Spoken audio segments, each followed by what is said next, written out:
Alright, we should be live now. What's up, everybody? Happy Wednesday. Let me add some music real quick.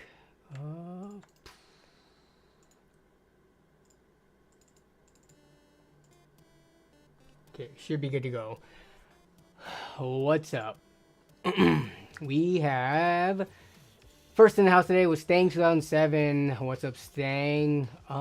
We got...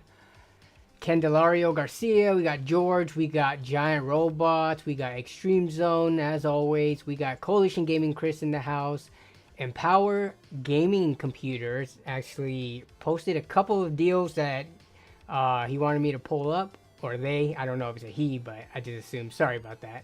But yeah, we got some deals that I'll pull up. We got Craig Lilly in the house. We got Chemical Aid. We've got James Ray. Kale 130. Donut Farmer. What's up? What's up? James Ray is started dialysis. Hope that's all going well. And got severed in a lawsuit. Hope y'all's day is going better than mine. Getting severed in a lawsuit is like, severed. You're getting cut from it, right? Hoping to win back my case. County fraud. Then sue him right back. Well, good luck with that. Hopefully you come out making more money than, you know, all the lawyer fees and stuff like that. But wishing the best for you. We've got MGLR in the house. Anyone here worked with Blender before? It's so fun. I actually have zero experience with Blender. It looks interesting, but, you know, it's just one of those things. You only got so much time in the world. You only pick so many hobbies and things you want to get into. Blender, when I've seen people work in it, it looks really cool, but definitely not something I have the time to take up, unfortunately. Craig Lilly says, did anyone know you can have fun with the Corsair Vengeance RGB Pro SL Light Enhancement Kit? What is this kit?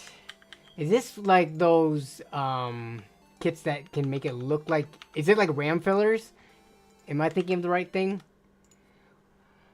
RGB Pro SL Enhancement Kit. Complete your custom PCs by filling in your DDR4 slots with this light enhancement kit boasting 10.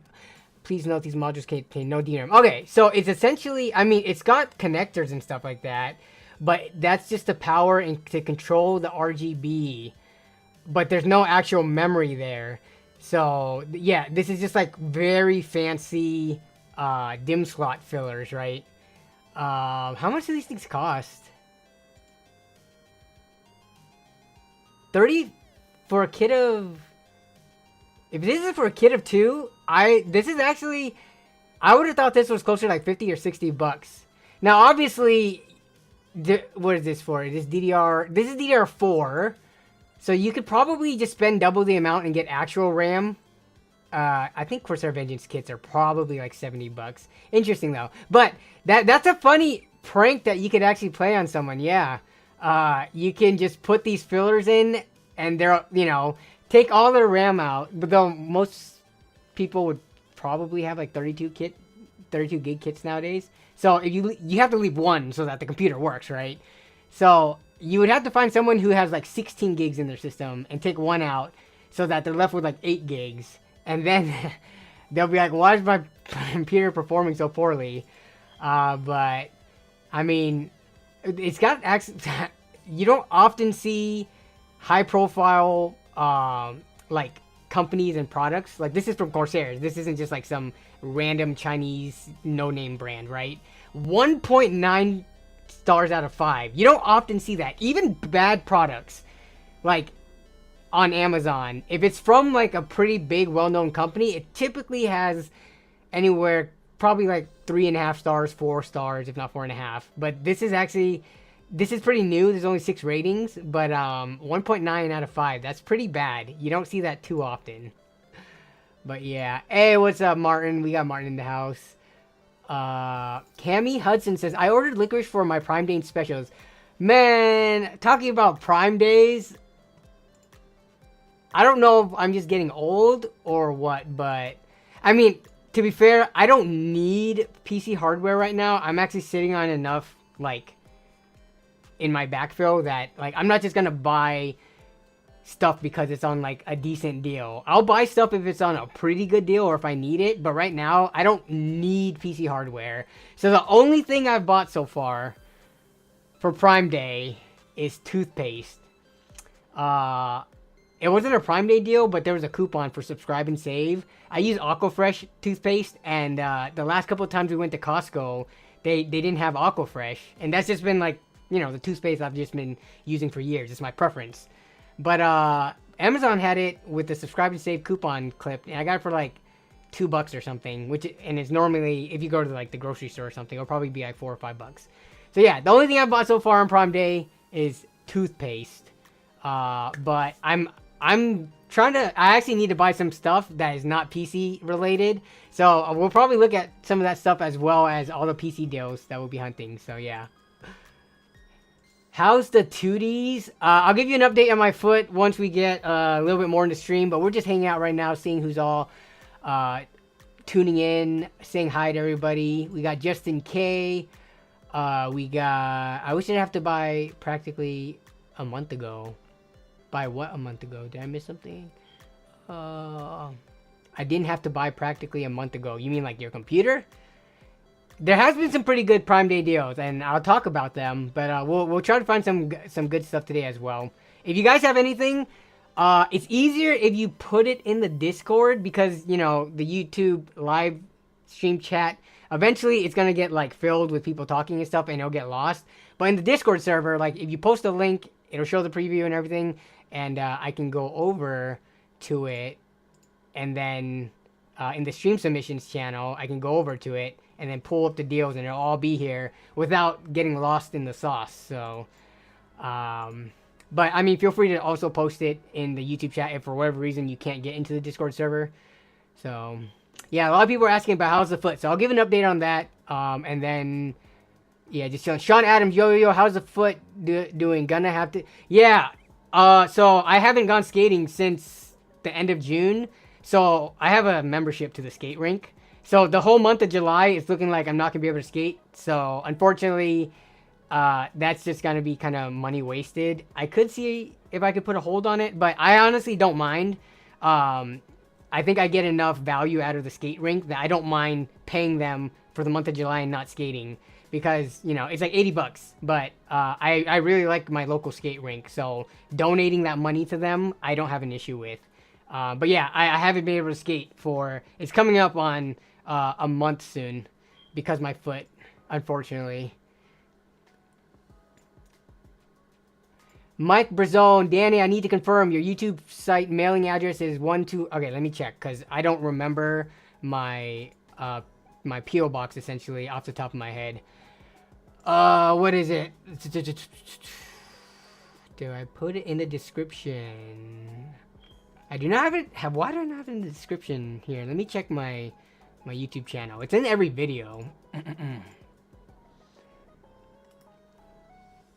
But it is Mukilteo Speed. That looks right. It is the Mukilteo Speedway address.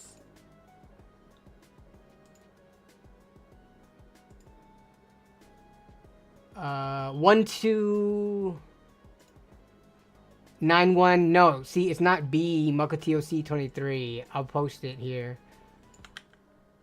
It's 12918.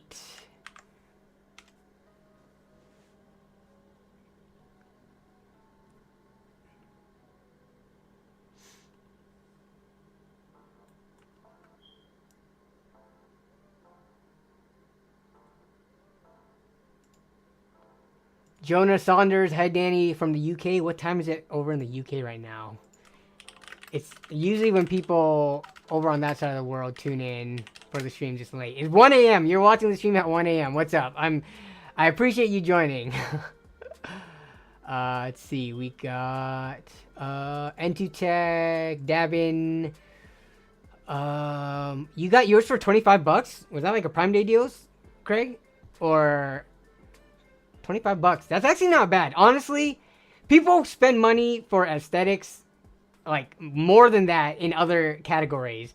$25 for some RAM fillers from Corsair that actually you could control the RGB and stuff. It's not like the cheap, you know, there's like the cheap RAM RGB kits that definitely are not to this level. Like you have to use your 3-pin ARGB header and stuff. The fact that the Corsair ones plug into the DIMM slots and can be controlled, that's honestly pretty impressive. I'm not saying it's worth $35, but you know. All the reviews probably say they thought it came with RAM. I wouldn't be surprised if that was the case. John the Net Guy reviews first few. Yeah, John's always first, regardless of being actually first or not. What's up, John? How you doing? Hope you've been enjoying this beautiful weather that we've been having, even though I haven't been able to. Bite of Seattle is this weekend, and my wife really wants to go. We used to go to that every year. I know it's overpriced food, but my wife loves food and trying different stuff. And so I don't know if I can like muster up the strength to go this weekend, but we'll see. But yeah, hope you're doing well, John.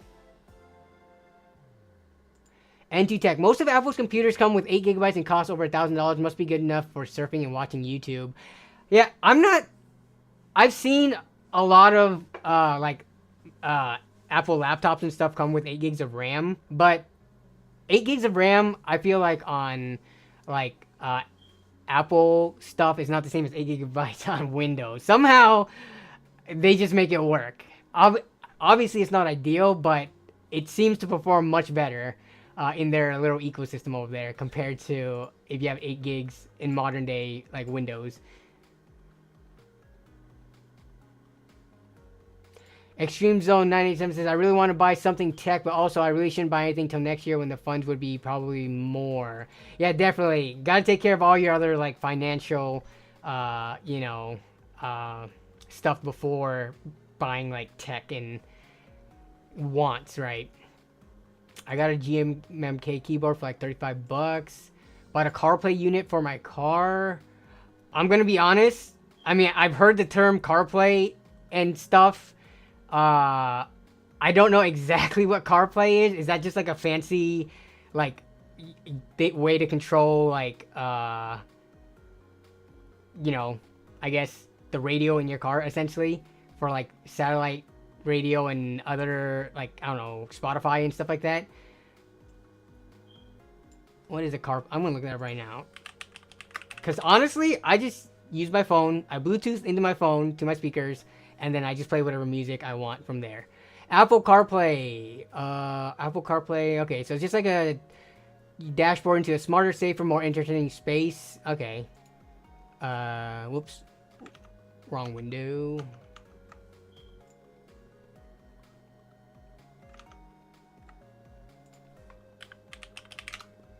But yeah, this is like for fancy people, not something that I would look to put into my 2009 Yaris.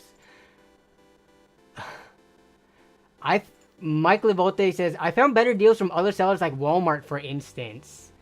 Yeah, so Prime Day deals, and I've said this for years now,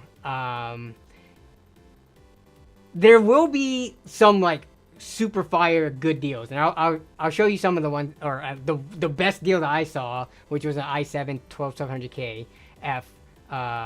But a lot of the times the deals that we see during like these fantastic deals or Prime Day deals, they're just stuff that you could also find good deals for throughout the year, and then you get sprinkled in like some really good stuff, but it's not a ton of it.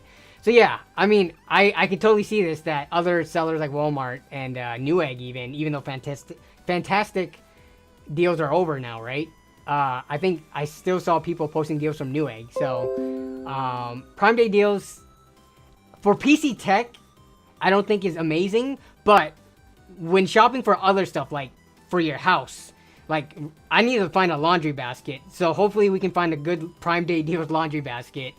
I need a two bin laundry basket essentially, so that we could separate our heavies versus the light clothes. But yeah, like I said, I feel like I'm in adult mode now, where like I'm not looking for PC techs and stuff like that as much as I'm looking for stuff for our house during these Prime Day deals.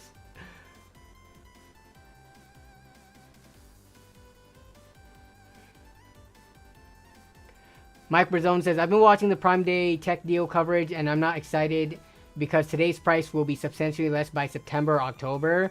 I mean, that's like 2 to 3 months out still.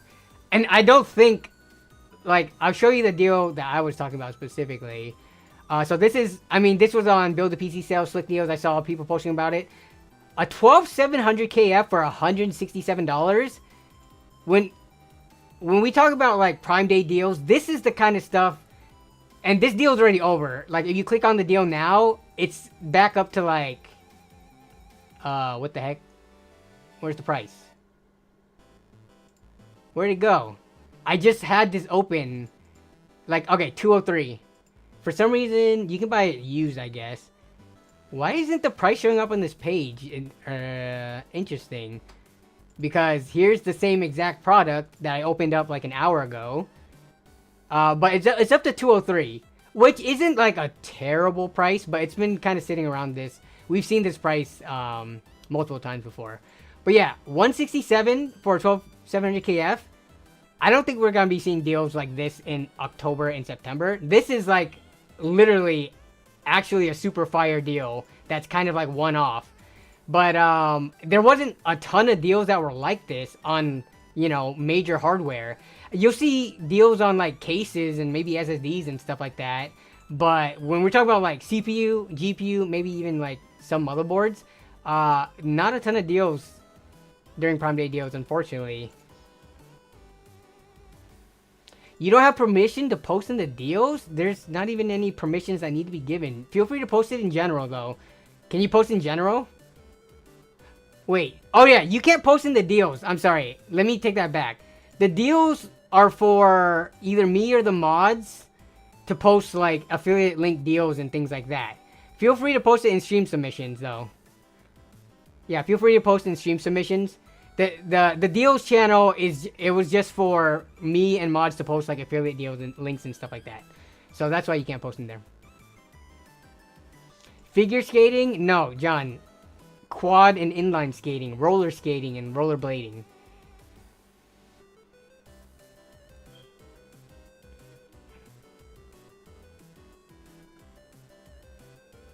I can always stop by the rink for pizza and Pepsi. Yeah, exactly. Let's see. I got my 12700KF for 120 from Newegg. That's a really good price.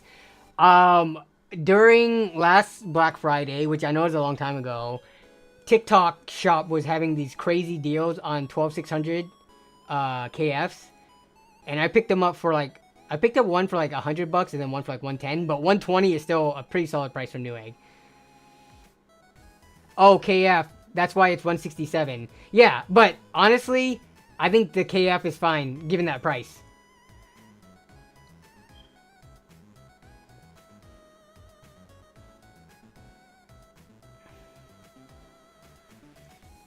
Is Casey Martin's brother? Yes, they're brothers. Casey is Martin's brother. OSG, hey Danny, how's the housing market in Seattle? It sucks. Are you renting or owning? I own. So my wife and I bought this home back in 2018. Prices I thought were high at the time, but they've, you know, since then, it's been what, 2018? Again, we've been in this house for almost 6 years. It's even gone up, like our house value has gone up 150%, which is crazy. Or it is 150% of when we bought, I should say. It did not go up 150% because that would be 2.5. But I'm happy because we're at the point now we refinanced twice, which kind of sucks because you reset your, you know, we have a 30-year loan, but we locked in at a fixed 2.85%, which I don't think I will be able to get an interest rate lower than that. So we're probably going to live here the rest of our lives. We love our house. You know, we enjoy the area. We got, you know, we bought a house that we were able to comfortably afford and got a good interest rate. So, yeah.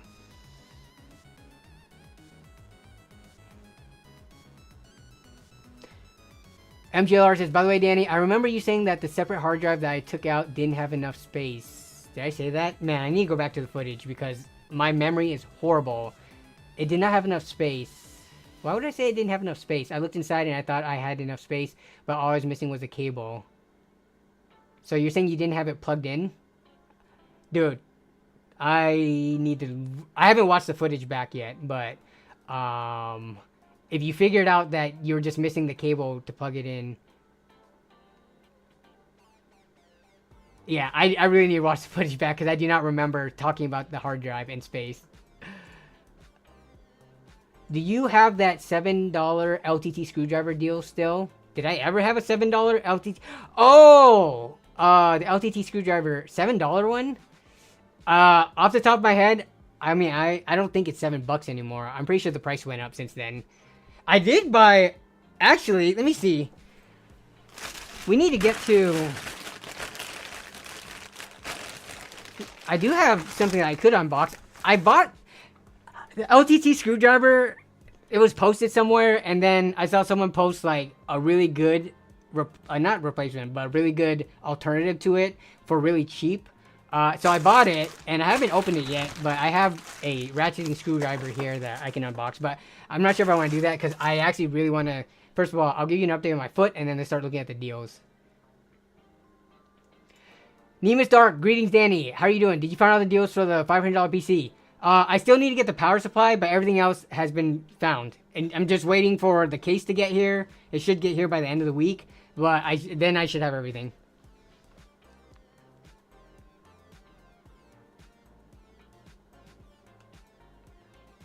You look like Stewie. Dude, multiple people have told me that I look like Stewie 2K, the professional CS player, the Counter-Strike player. Yeah, except he doesn't wear glasses, I don't think, unless they're like gunner glasses. But okay, so quick update on the foot. So my foot has not improved, but it hasn't gotten worse. So that's like, at least that's good, right? It hasn't gotten worse. But to show you, and I'm gonna put my foot up soon, but I just wanted to show you what my foot looks like. You know, when I have to go to the restroom and have to, or like when I'm eating dinner or something and I have to put my foot down. But so I mean, I think it looks pretty similar to last week. Pain levels haven't changed, but if you take a look at my 2 feet, this one on the right here is the normal one, right? This one, of course, is the weird looking one. That color, that's not manipulated or anything. That's just what happens when my foot isn't elevated. So, yeah, here's a side view, and this is it moisturized as well. That, like, for some reason, my skin is just peeling on my left side, even though I moisturize it every single day, multiple times a day, with CeraVe, which is pretty nice, like, moisturizing lotion. But, yeah, just looking at the color of it, like, that's not natural, like, at all. My foot should look like that, and it's been looking like this for, I mean, we're coming up on 4 weeks this coming Sunday. So the good thing is, like, so I feel a lot of pressure building up right now because my foot's not being elevated. But it's still doing the purple thing. It's still, I mean, people made fun of it saying it looked kind of burnt last week. So we're still in the same situation. I've still got this gigantic, whatever the heck this swollenness, inflammation is right here. But yeah, so that's what we're doing with. It's not diabetes. I mean, we did a full panel of blood tests. And I could show you, which, let me go to this, and like, we were going through my health records last week, which I don't mind doing because, you know, it's just being transparent and just showing you guys what's going on. But in terms of, like, what's going on, I have an MRI appointment for both my foot and my ankle, but that's not till next week. I was trying to get it done this week, but this is the type of stuff where, you know, the medical field stuff is, like, super booked and, like, busy. So I couldn't get an appointment till next week. But I did get test results because, if you guys remember, last week I was talking about they asked for a CT scan, right? So we did a CT scan of my foot. My doctors looked at the result, and then they're like, "Oh crap, we need to go back and do more X-rays based on what we're seeing." So this is just what's going on: small erosions in the medial cuneiform, middle cuneiform, and possibly the navicular. I don't know what any of this is, but you can get an idea just based on what they're saying. Erosion, as in like my foot, or parts of my foot, or bones, or cartilage, stuff like that, is eroding away slowly. at least moderate joint space narrowing in the navicular, cuneiform, second TMT, third TMT joints. Questionable erosions involving the calcaneocuboid joints. I mean, these are all just like stuff in the foot, but basically stuff is eroding away. These findings appear to be new or worsened since the 623 radiographs, which is the X-rays, and there's adjacent subcutaneous edema, highly suspicious for osteomyelitis or septic arthritis. Gout so they're ruling that gout is less likely given the rapid interval change, like how fast my foot is eroding, right? So then we took the X-rays, re-demonstrated our erosive changes involving the midfoot, better seen on the recent CT exam. Differential diagnosis includes inflammatory arthritis and infectious or septic arthritis. So more different forms of arthritis is what they're thinking. Mild dorsal midfoot soft tissue swelling, which is that big bump you see on my foot. New joint space narrowing and periarticular osteopenia in the midfoot. Yeah, so that's what's going on. So the doctors are doing the best that they can to try to figure out what's going on. You know, we did all the blood tests. We're doing all these scans and x-rays and stuff, but it's just like you can only do it so fast when you have to get appointments to do really like technical medical stuff. Like MRIs aren't something you can just do like day of, unless you're like in the ER dying essentially. So yeah.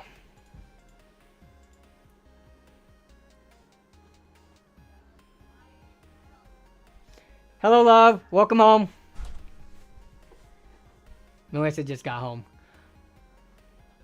OJ Simpson's foot on the left. If the shoe doesn't fit, you must have quit. Yeah, I'm that old. Yeah, dude, I haven't worn I can't wear a shoe on my foot. It is literally 10 out of 10 pain when my foot gets constricted in its state right now. So, yeah. So, that's the update on the foot. I can't walk on it yet, so we're coming up on 4 weeks of me not being able to walk with my 2 feet.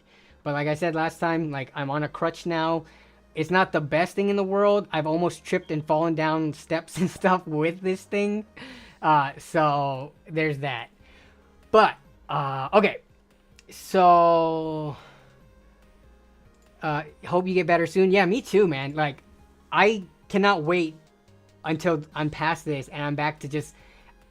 I think it's one of those things where like you don't realize how good you've had it when you have like a perfectly normally functioning body until it gets taken away from you, right? Like you never walk around and say, man, I appreciate walking on both my feet, until like this has happened to me. I'm like, oh my god, can I just please go back to simply being able to walk again?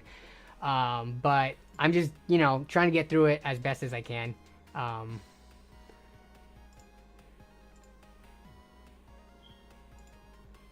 Let's see. Here we go.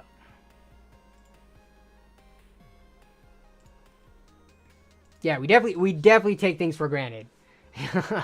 But I will say, between my foot and my hands, I would rather prefer, like if I had to amputate a foot or a hand, you guys would, like everybody would choose foot, right? Given how much we use our hands and how much more dexterous they are. Like I don't know if anyone would choose their hand to be amputated instead of a foot. With a foot, I feel like you could stick a prosthetic on it and you are still like very functional. But have you seen the prosthetic technology for hands? It's not that great compared to a real hand. So...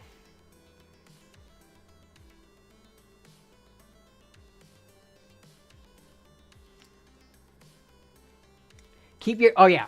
There you... I totally forgot. I do need to keep my foot elevated now. I was just trying to show the contrasting difference between the 2 feet. But we are elevated now. Thanks for the reminder.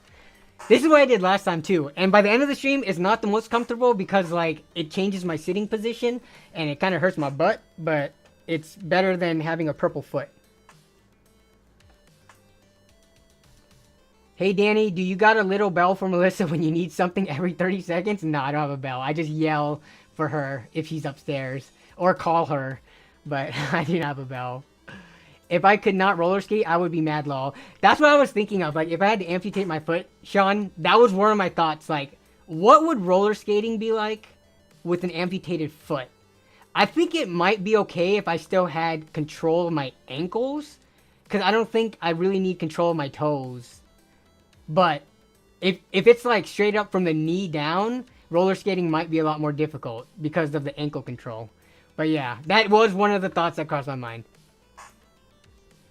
Was ready. Let's see. Kale130 says, I almost had to face that in 2018. Was ready to go through it until I got a Hail Mary at the last moment. Man, nice.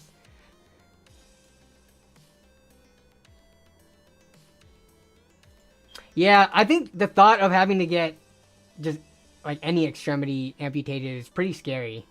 But you know, I don't think we're at that point. My doctors have mentioned the potentially surgery, cutting open my foot and seeing what's going on, but even that's like the last resort is what they were saying. So I have extremely mild cerebral palsy in one of my feet. Trust me, losing a foot is nothing compared to a hand. Yeah. So not gout. Sorry, I just got here. They're thinking it's not gout. They're thinking it's some other form of arthritis and potentially some other infection that's eating away at my like cartilage and joints. So, yeah. Are you having a hard time sleeping? No. I sleep with my foot elevated and there's no pain when my foot is like just resting, so it's fine. I've actually been getting pretty good sleep. It wasn't like that for the first couple of weeks when there was pain from just sitting there, but we're at the point where the pain is only if I'm applying pressure to my foot or trying to stand on it. So yeah.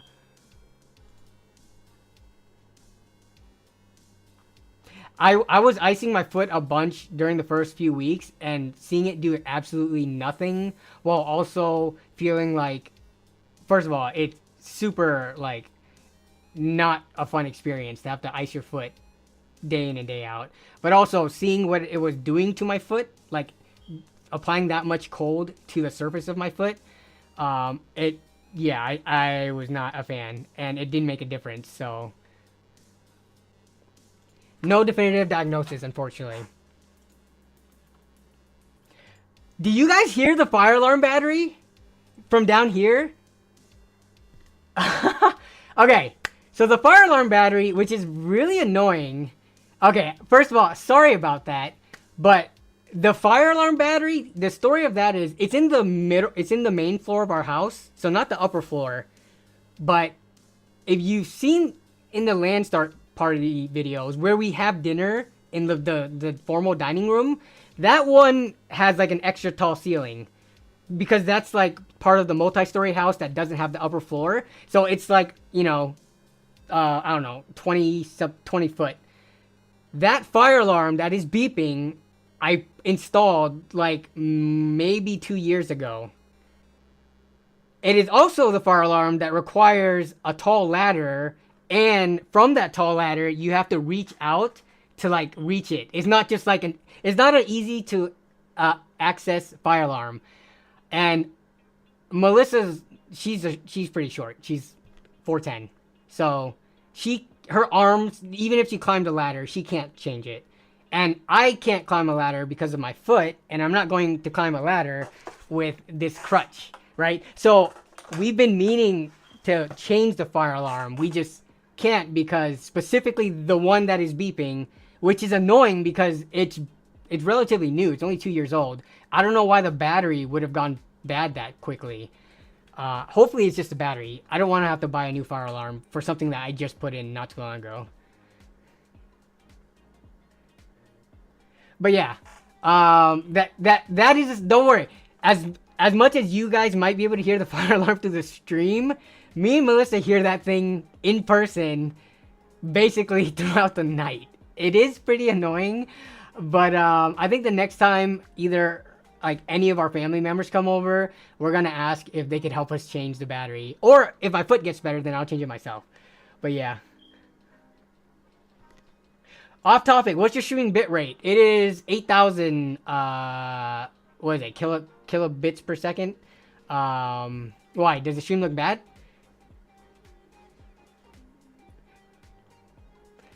Amazon Prime Day extender light bulb installation tool, that cannot, that can't change a battery though, because you gotta take off the battery cover and then put a new 9-bolt in potentially.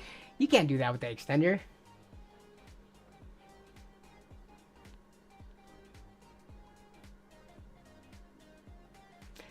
Off topic, but fire alarm battery noise is common in Latin households, lol. We are lazy about changing them. Jason, what did Jason say? Oh, AJ said, I assume amputation is not being... No, yeah, it's just hypothetical. The worst is surgery on my foot. They have actually said that is one of the options. But they didn't say amputation. Amputation is just what I personally felt like I wanted to do during the first week when this happened. The pain was that bad where I was like, just cut off my foot. Obviously, like jokingly, but half not jokingly. Jason says, stop letting your handicaps hold you back and go change it. Bro, if I change it using the crutch, I'm going to record it, and if I fall off and break my leg or something, then we can blame it on Jason. Okay, let's get to the deals, though. So, alright, we got, so stream submission. So, John the Net Guy also posted something. But yeah, oh, we're going to do this after the deals.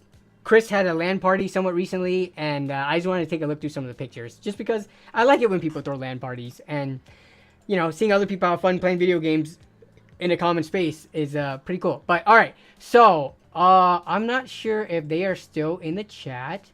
But, Empower Gaming Computers, I'm sorry, posted this as one of the deals. So, this is a Crucial P3 Plus 2 terabytes. So it's going for $104 for 2 terabytes. Let's take a look at the price history. This is what gets me like kind of frustrated, because if you look at the 1 month trend of this, right? Shout out to Vetted, who isn't sponsoring the stream, but they've sponsored. And I just love this Vetted tool, like having it on Amazon. I know there's camel and stuff like that, but like having it right here, being able to pull up the price trend based on Amazon is pretty nice. But so yeah, this thing is going for $104. If we look at like even the 6 month trend, the lowest price in the last 6 months was like $110, making this deal for $104 actually pretty good. Like otherwise, you know, you're seeing like 100. Let me zoom in more. You guys probably won't be able to see those numbers, but yeah, you're looking at like $118, 125, 118. So, given the state of the SSD market currently, $104 is actually considered a deal. Now, if we look in the last year, this exact drive, and I remember seeing it too. How far back do we have to go? So in November, this drive was going for like $85. And even if you go back to that summer, or that fall rather, like August, $80, $85. That was the norm for 2 terabyte drives not even a year ago. And now we're in the norm of about like a 25%, or from 80 to $100. Yeah, it's like a 25% price increase. In the grand scheme of things, you know, it's like a $20 price difference. It's not the end of the world, and you're getting 2 terabytes, but I don't know. It's just frustrating to see the market swing that much.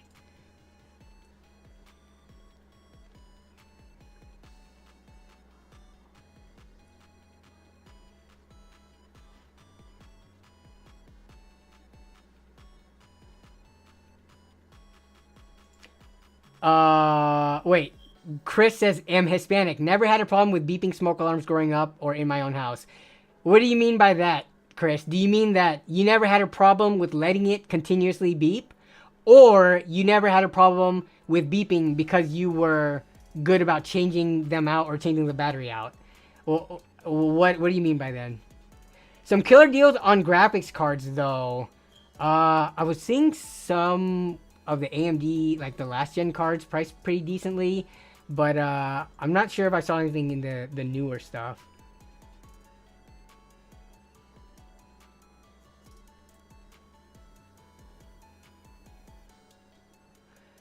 Dude, okay, before we get back to the deals, I've been seeing a rising uptick on posts on Reddit, both in my local, because I follow my local Seattle area subreddit, but just even on subreddits that I don't follow, it's pushed to my front page.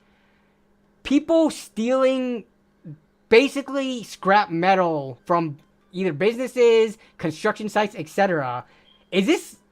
I feel like this is something that's been going on for a long time, but has there been like an uptick in this recently? Because yeah, what Mike is saying here, AT&T finally replacing copper with fiber. There's no service often during the upgrade. All the copper was stolen as fast as it was being replaced. So to fiber. But yeah, something about like stolen... things being stolen and sold for scrap metal. Which if you look... I've seen some of the stuff that people have posted on these scrap metal subreddits. Like the amount in pounds of stuff that you would have to... like, you know, take to the scrapyard and how much money you get in return, it just doesn't seem worth it. But I guess the criminals, it is. I don't know. It's just a weird trend that I've been seeing lately that, like, I've never really seen it pushed in my face before. Catalytic converters on cars and stuff, that's been a thing for years. And apparently there's, like, whole rings of, like, criminals doing it. But the copper wires and like scrap metal specifically, I've seen in like the last month or so a lot of.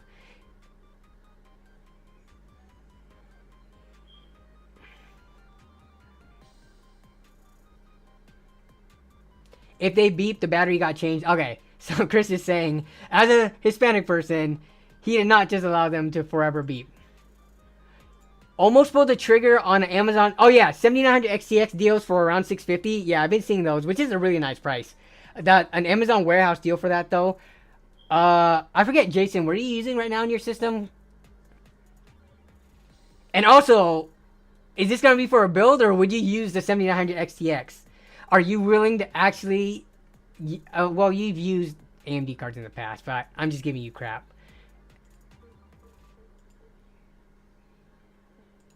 I don't think we've ever had a smoke alarm. Lol. Okay, I don't think that's even like up to fire code if you didn't have a smoke alarm. Yeah, you definitely had a smoke alarm if you're living in any legal building or whatever, legally to permit built building in the US.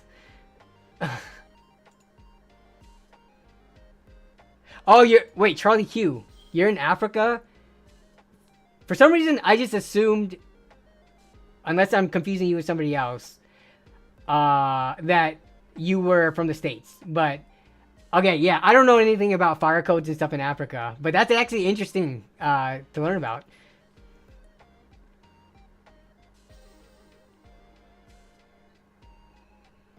Intel missed a big opportunity in GPU sales. You think people would have bought? Actually, let's take a look. Because everything is marked with like Prime Day deals, right? So Intel Arc. Are there any supposed so Arc A750 for 180, which honestly not too bad of a price. But I mean for 180 you can also get an RX 6600 brand new. So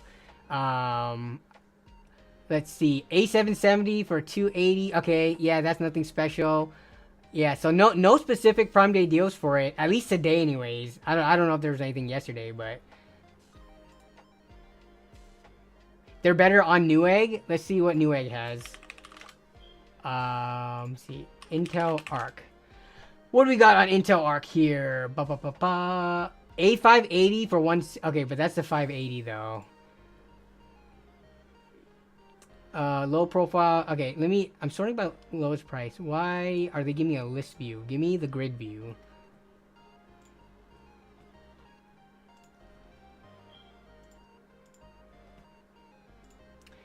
Fantastic deal. A750 for 220.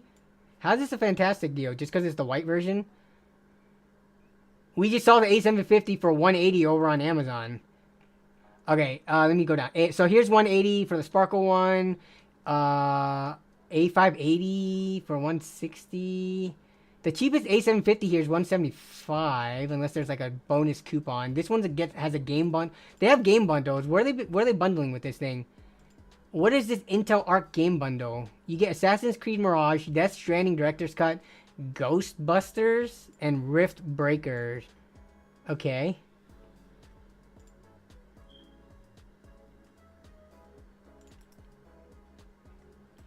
What's the A770 going for on here?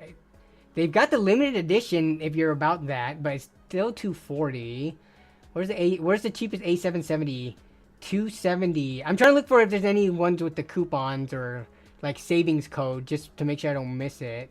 But I'm not seeing any. So we're looking at 270 for the A770. But again, I don't know. I mean, Assassin's Creed Mirage, that's like the new one, right? So technically could be worth up to 60 bucks or 50 or whatever. And some other games. So there could be perceived value on these. Though, if you don't care about the gaming bundle, then the pricing is not that great.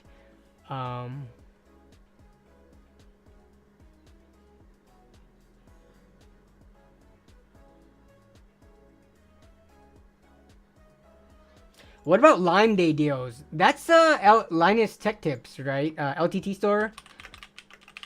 Is that running right now? Lime Day. Today only? I thought they had the Lime Day deals yesterday. Is it still going on today?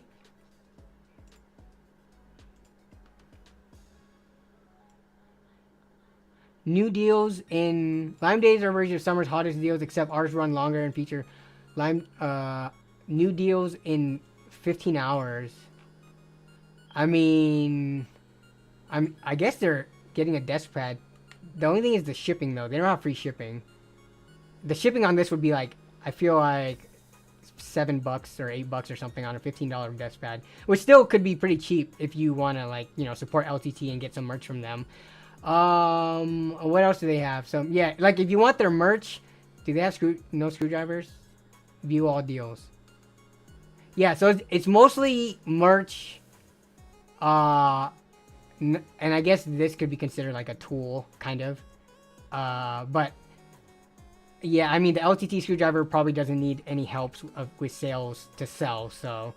And it'll probably be one of the most popular items if it went on sale for that. But yeah. Posted... Oh, yeah. So, I'll take a look at that stuff. So, let's see. Yeah, so, in terms of SSD... this...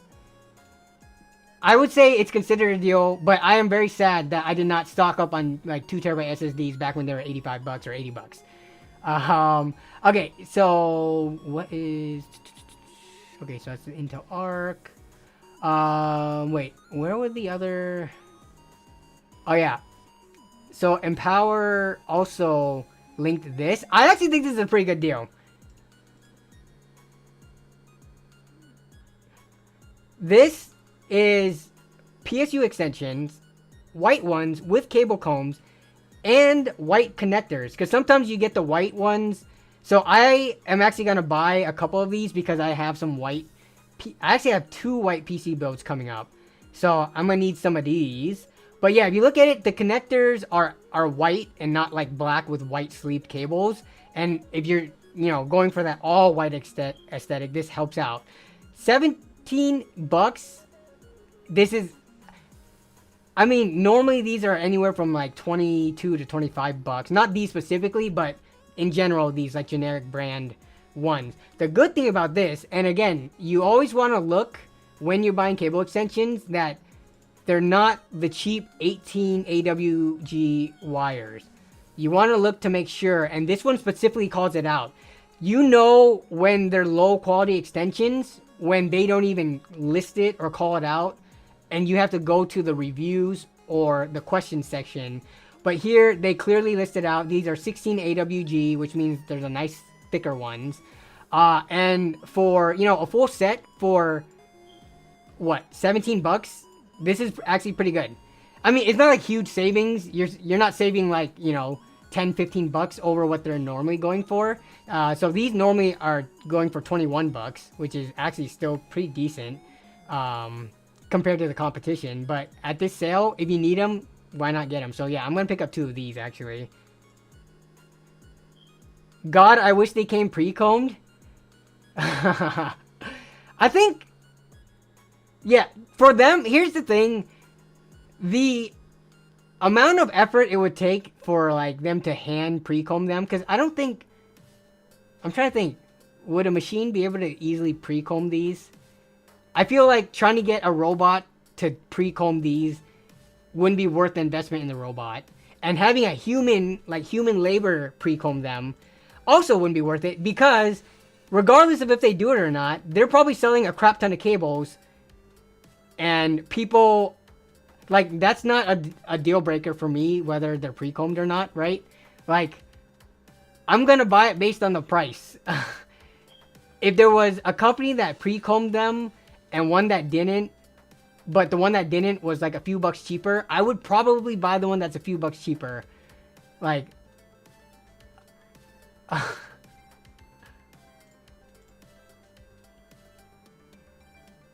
it is. I'm trying to think, how long would it take me to pre-comb these? Especially because I typically don't comb them until I get them into the system and flex the way that I want. So it is a little bit more annoying to do once it's in the system. But, I mean, this adds like 5 minutes of work, maybe 5-10 minutes at max. Plus, you don't need all the combs on. Usually I find that, like, because you only really need to comb the front chamber where you see them, you only need anywhere from like 2 to 3. You don't need to put all 4 of them on. My fingers hate it though. I'm trying to think. Has my fingers ever hurt from combing them? Not that I can remember specifically, but yeah. This is a pretty decent deal. Here, let me get the link for anyone who does want to check them out. But yeah, I'm gonna pick up 2 of these for myself. Danny, I'm at work. Are you gonna post a list of these? Yeah, I can actually start putting them in the description section. $17 white sleeved cable extensions. Yeah, let me add these as we go on so that all you guys have to do is go to the description section as we look at them.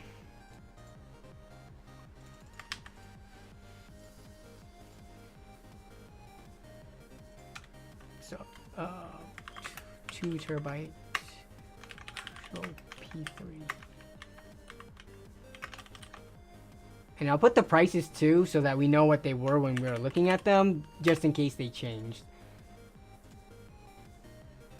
Can I give a link to that $7 LTT screwdriver deal? Let me take a look at what the price is for that, because it was likely on sale, but it might still be a pretty decent price.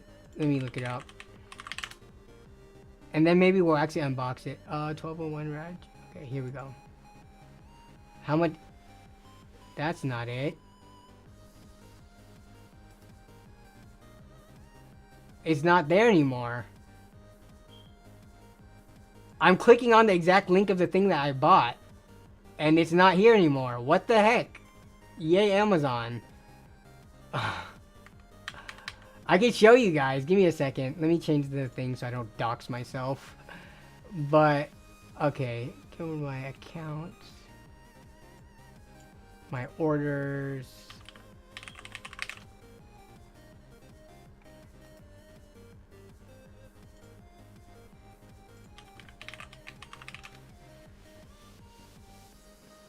Okay. So... yeah, I bought this thing for $6. Let me make sure my stuff isn't on here. Okay, so if we look at... so here's the screwdriver that I bought, right?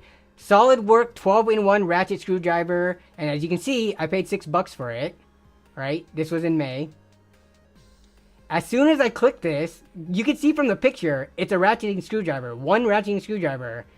Now when I click it, maybe I'll copy this and try to search for it too. But when I click this deal, it takes me to this 8-piece screwdriver set. This is totally not the same thing that I bought. I don't know if the thing that I bought is available anymore. Solid work, solid work. Yeah, it's like, it's not even here anymore. Though there is a bunch of ratcheting screwdrivers that you can get for, you know, $15 or less. So that's kind of annoying. So honestly, even if I wanted to, I can't give you the link. Let me see. Let me unbox this thing for a second. Let me see if I even got the right thing.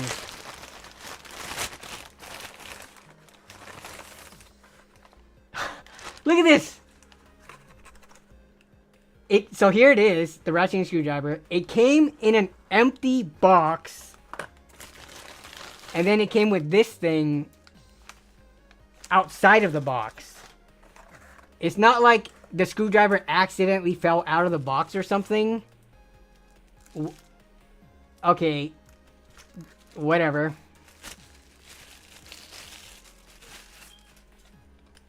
Okay, so in terms of a ratcheting screwdriver, this is what somebody... So this is SolidWorks, is what the company or the brand is. If the camera can please zoom in. Okay, it's not gonna focus. But it does have a section that pops out, a bit holder. Oh, this one is interesting. It's like it's on a spring. Like even if I do it like this, it pops up. That's kind of cool. The LTT one, you just like pull out and put in. I don't have my LTT store one down here. It's actually upstairs because I needed to use it to tighten something, and I left it upstairs. But for $6, first of all, the person in the post said this is basically as good as the LTT screwdriver. I could holding this thing. Can you guys hear this?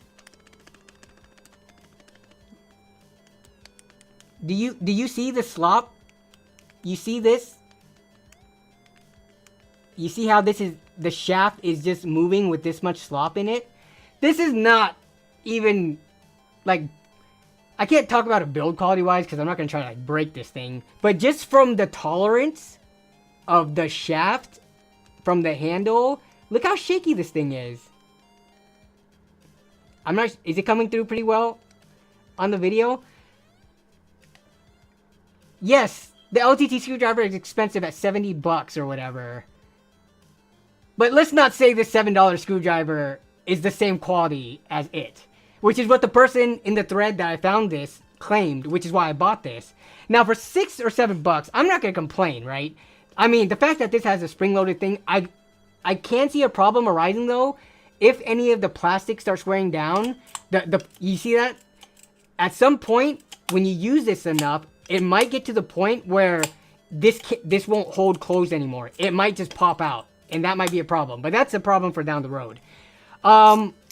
So, yeah, it ratchets. You can switch the direction of the ratcheting. You can lock it, I think. Hopefully, let's see. So, ratcheting that direction. Okay. Actually, the ratcheting... Now we're ratcheting to the opposite direction. Yeah. Even the ratcheting, like direction changer, the wheel, whatever you want to call this. I don't know what the technical term is. This is not the smoothest. Like going from wanting to go counterclockwise to clockwise. Maybe I need to grease this up or something. But yeah. I mean, I'll use this screwdriver, right? Ratcheting screwdrivers by themselves, regardless of like the build quality, they have a lot of uses. But yeah. This thing, definitely noticeable, like, quality difference. Lower quality than the LTT screwdriver.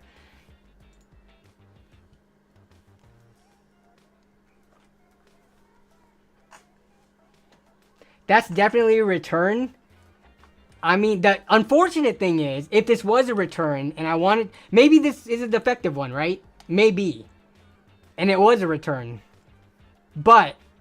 I couldn't buy a new one if I wanted to, or replace this one with a different one, because it's not even available on Amazon anymore. So,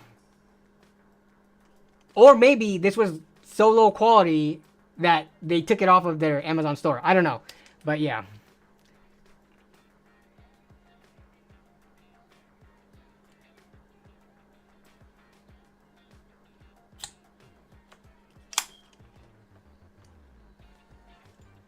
Computer Guy says, Danny, I just got the 7900X bundle at Micro Center. Do you think 360mm IO is enough, or should I do a CPU custom loop?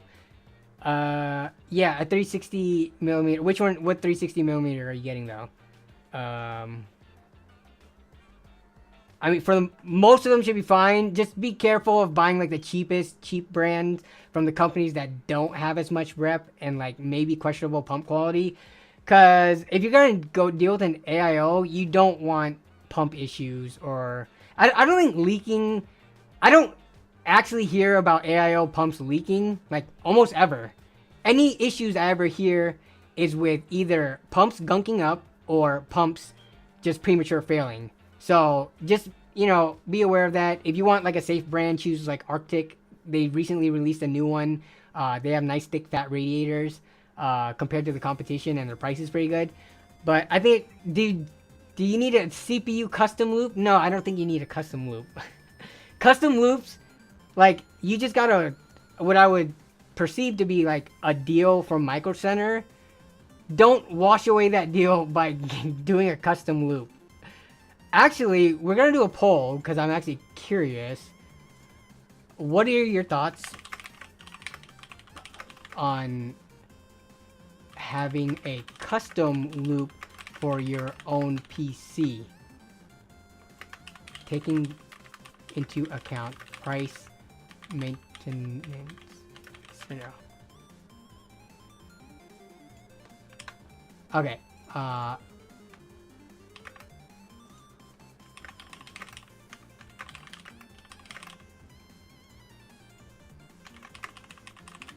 Okay. So, I'm actually curious. I don't think we've run a poll regarding this. Thoughts on having a custom loop in your own PC. Not thoughts on custom loops when you see Jay's 2 cents or somebody else build a cool looking system, right? I'm talking about custom loop in your PC. Take into account price for all the parts and fittings and stuff, and the maintenance you have to do. Now, we'll let the poll run, but for me personally, aside from making content or like experiencing doing a custom loop, which I have done, I never want to have my own personal system on like have a custom loop. The price to me just makes no sense, and the maintenance that you have to do on it just makes no sense. And the potential for leaks on custom loops, it's got to be higher than on AIOs, right? Because at AIOs, like, it's built out of factory and they seal it up. It's not meant to be open and stuff. With a custom loop, you're dealing with fittings, you're dealing with O-rings, you're dealing with you putting it together yourself. And regardless of how pro you think you are, like, if you've ever done a custom loop, you know that, when you put the hard tubing and stuff into the fittings, and then you gotta make sure it's not sharp to cut up the O-ring, and it has to go a certain distance past the O-ring, etc. There's so much room for error, and the fact that you have to do more maintenance on it versus an AIO or just an air cooler, which is my top preference, to me it just makes no sense. Like, I don't want it in my own system.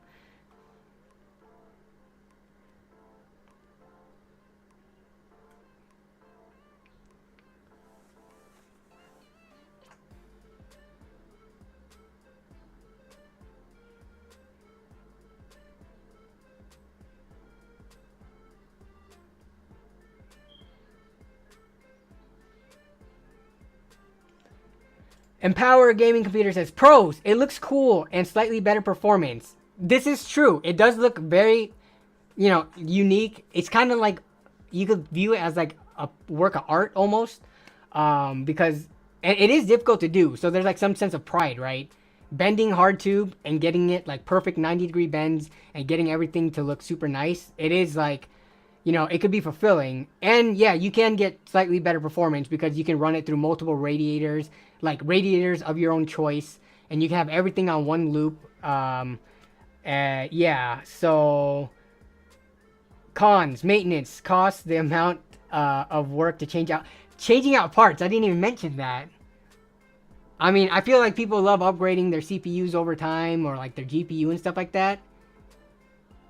Oh man, just custom loop incorporating your GPU, which I know that's not what the original person was saying. They were just asking if the CPU should be in a custom loop. But a GPU where you have to buy a custom block for it, which is already in the range of hundreds of dollars on top of how expensive GPUs are. And then when you have to upgrade it, you gotta buy a new block to fit the new PCB.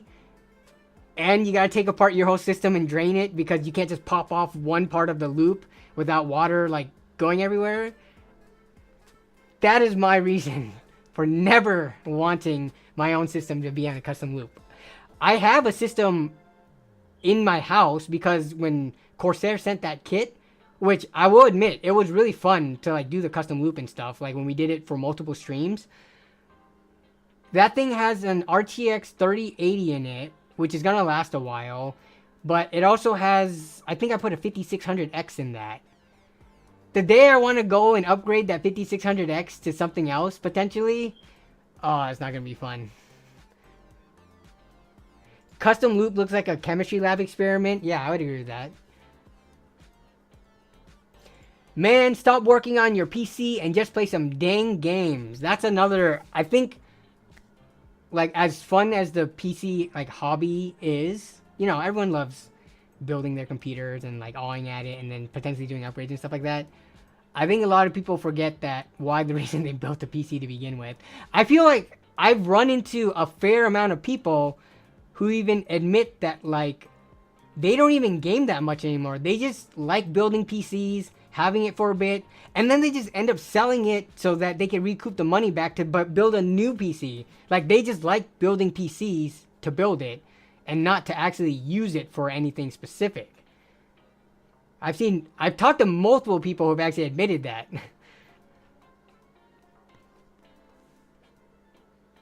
Just get an AIO if you want liquid. That is my recommendation personally as well. But yeah.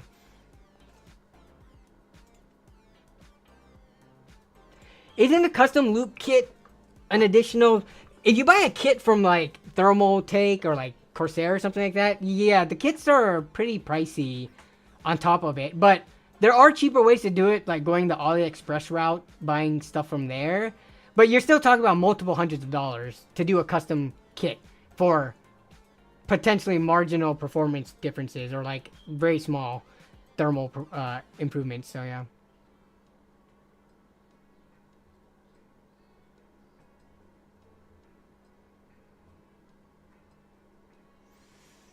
Who has time for games when you spend all day working on your PC, lol? Yeah. Kale130 says, now I am air-cooled. It's so simple. Exactly. Chris says he prefers bigger outer diameter soft tube, maintenance and part swaps easier, and still looks great. Yeah, that is true. Soft tubing... okay, so I think some people would disagree about looking great. I think some people like have like a lot of hatred for soft tubing. I would say for me, I definitely like the look of hard tubing better, but the ease of like putting it together and ease of maintenance from soft tubing, because you're able to like, if you disconnect something, you could like, you know, direct the tube into like a container or whatever easier and stuff like that. But you still have to consider, if you're adding the GPU into the loop, the cost of the custom block that you need. So it's just, for me, it's just no. That's not to say like I will never do another custom loop in my life. Obviously, if a company wants to throw it at me for me to promote it and for me to just like try it out, I'll do it. I think that would make for fun content.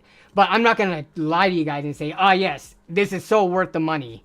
Like, I will be open with my opinions on how it's not worth the money you spend. And you definitely need to be, like, very much an enthusiast that is into it for it to be worth it.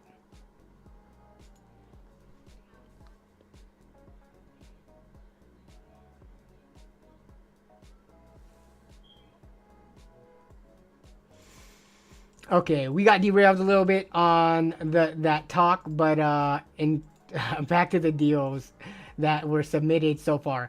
Okay, I wanted to talk about this case because I actually have a history, not with this case specifically, but with the Q300L original version, not the V2. I do not like this case, and I liked this case. When did I do that build? Like 2017 or something? When I first built in this case, and what Cooler Master promised at the time, because you could put these really cool handles on it, and based on like the market at the time, I liked this case.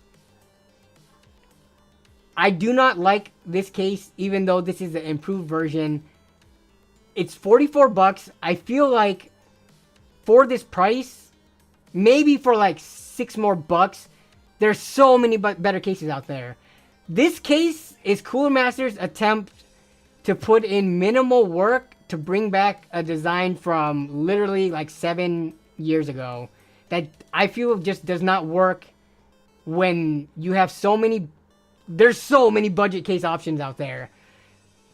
The fact that this case is a single chamber design with, I think this new version has pretty, let me look at the back. But you're looking at a single chamber design here. So like, you know your power supply. Can I zoom in more? Double click on the image to zoom in. Yeah, look at your power supply. There's no basement. There's no dual chamber. This is just a single chamber design.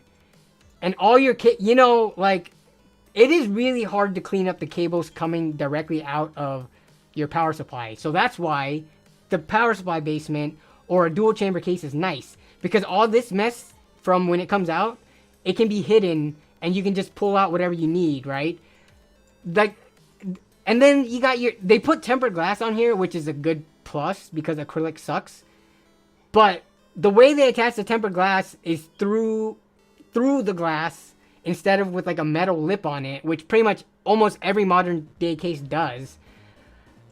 People are mentioning the cheese grater design in the front, which looks pretty bad as well, in my opinion. Like, building in this case, because of the way it's designed as a single chamber, it is not ideal. Like, my opinions on this case from liking it 7 years ago, because it was, you could attach handles. Cooler Master was supposed to sell handles with this. I do not like this case. I do not like the price. I do not like the case. Even if this thing was 40 bucks or 35 bucks, I would push people away from this. Bro, what year is it? Thumb screws on the front? Exactly. That is one of my biggest gripes for budget cases. Like, can you guys, like, come on. We've seen Montech do it right. They didn't even have to, but Montech puts like a hinge on their Air 100 case. Dude, has anyone like used a case with this design recently? Putting on and taking off these thumb screws, which sounds like a small complaint, but it just sucks. Like, these thumb screws, using them just sucks. No PSU basement kills me. Like, it's probably $2 in materials for like the sheet metal that would do. And like, imagine having, if you wanted to use this with some cable extensions, that's another good reason for like a separate chamber for the power supply. So the room in the back, it says 28 millimeters. So that's a little bit over an inch, because an inch is 254 millimeters, I believe.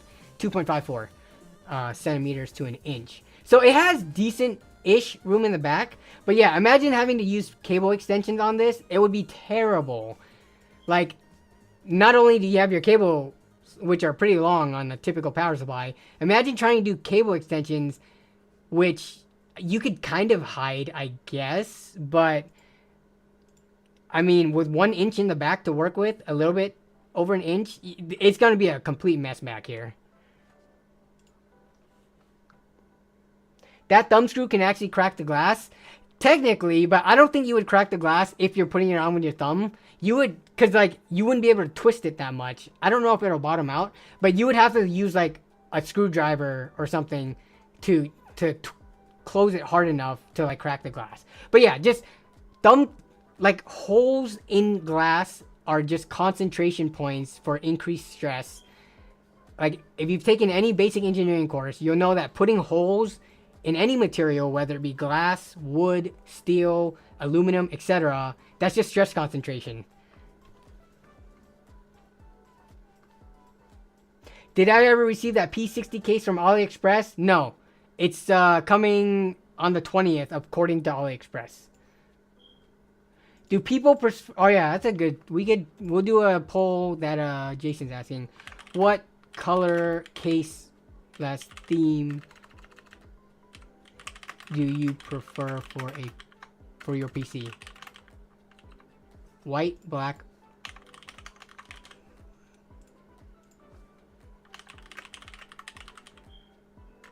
Some other, what would you call it? Oh, I just put other. Jason loves white cases. I mean, I just like black cases because it makes doing the build just easier to coordinate, which you could call that being lazy or like cheap, because it's almost a fact that like white parts, not all white parts, but like graphics card in particular, and sometimes motherboards, white parts cost more. Like RAM and fans and cases for the most part aren't too much more expensive, but yeah, white motherboards and AIOs sometimes have a small premium, like $10-20 for the white version. But also, I think for me, I for the most part have like black stuff on my desk, right? Like my monitors are black, my keyboard's black, my mouse is black, my mic arms, my tabletop, my shelves on the wall.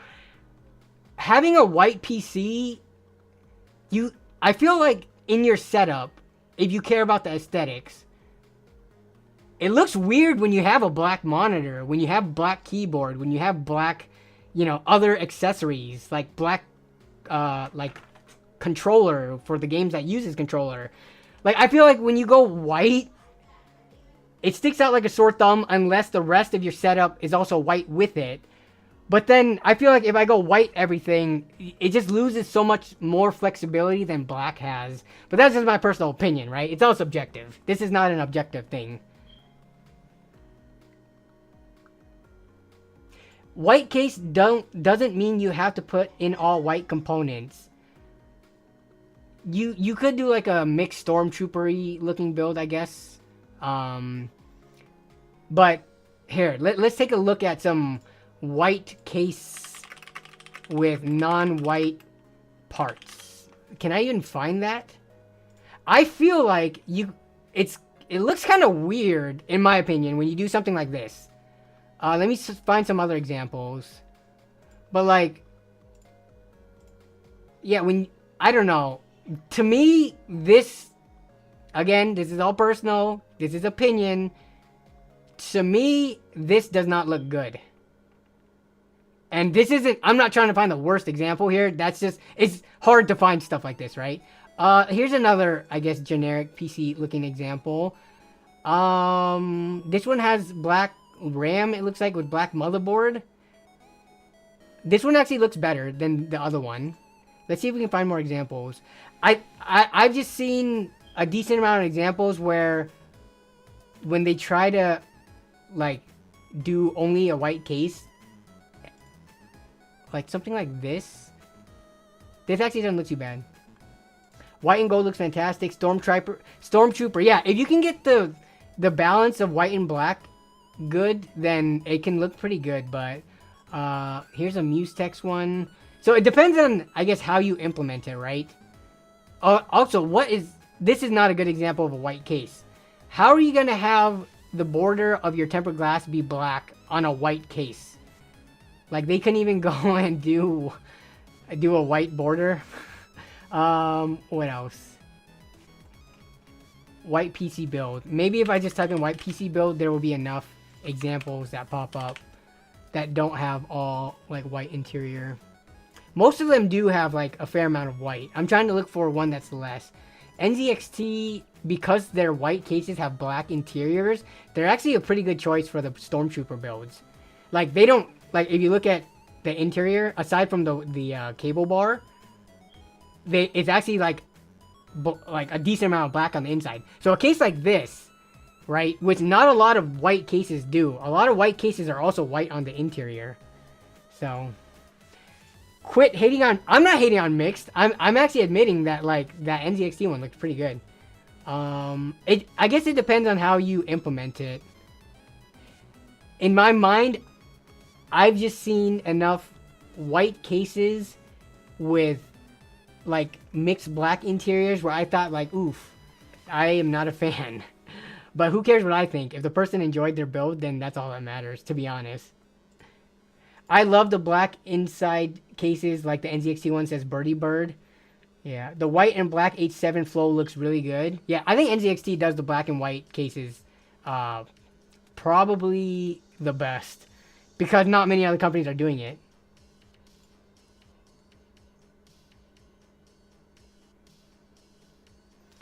But the votes coming in, what color cases or themes do you prefer? I mean, more than half of the people are saying black, but a good, you know, over a third of you guys are saying white. And then some people are saying other. Other would be like those like fluorescent color cases or like bright colored cases, I'm guessing, or wood tone.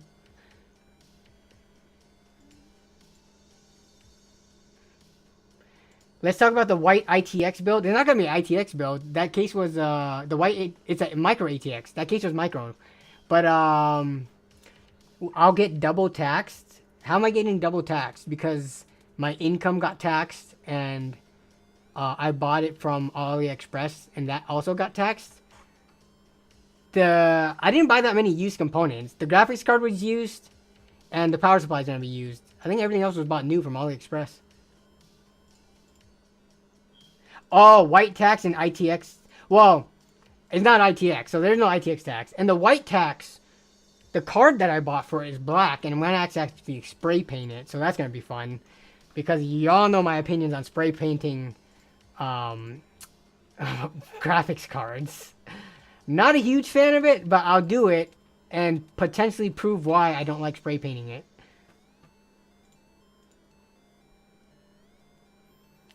I like the H7 flow recently.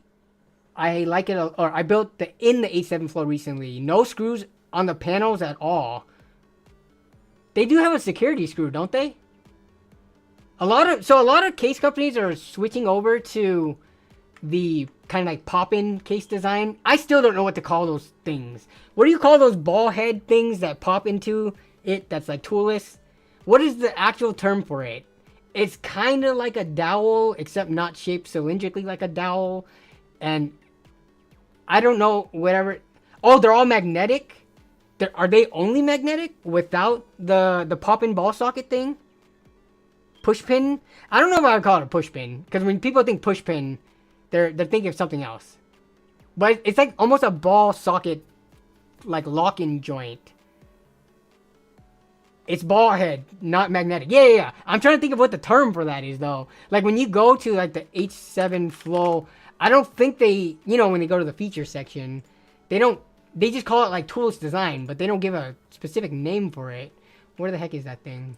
Airflow. Yeah, they call it toolless panel access, but they don't give a name for those ball panels that you can kind of see sticking out there.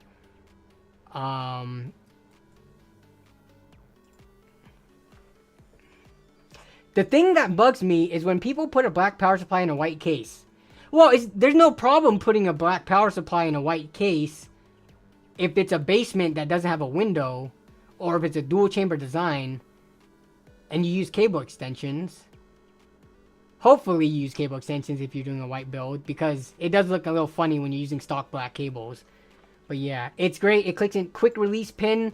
I mean, quick release pins already exist. I think the name has to do, it should have to do something with like a ball pin or ball socket pop in or something. Like the name should have that incorporated in it. But yes, every case manufacturer should move to that, or hinge, or magnetic, etc.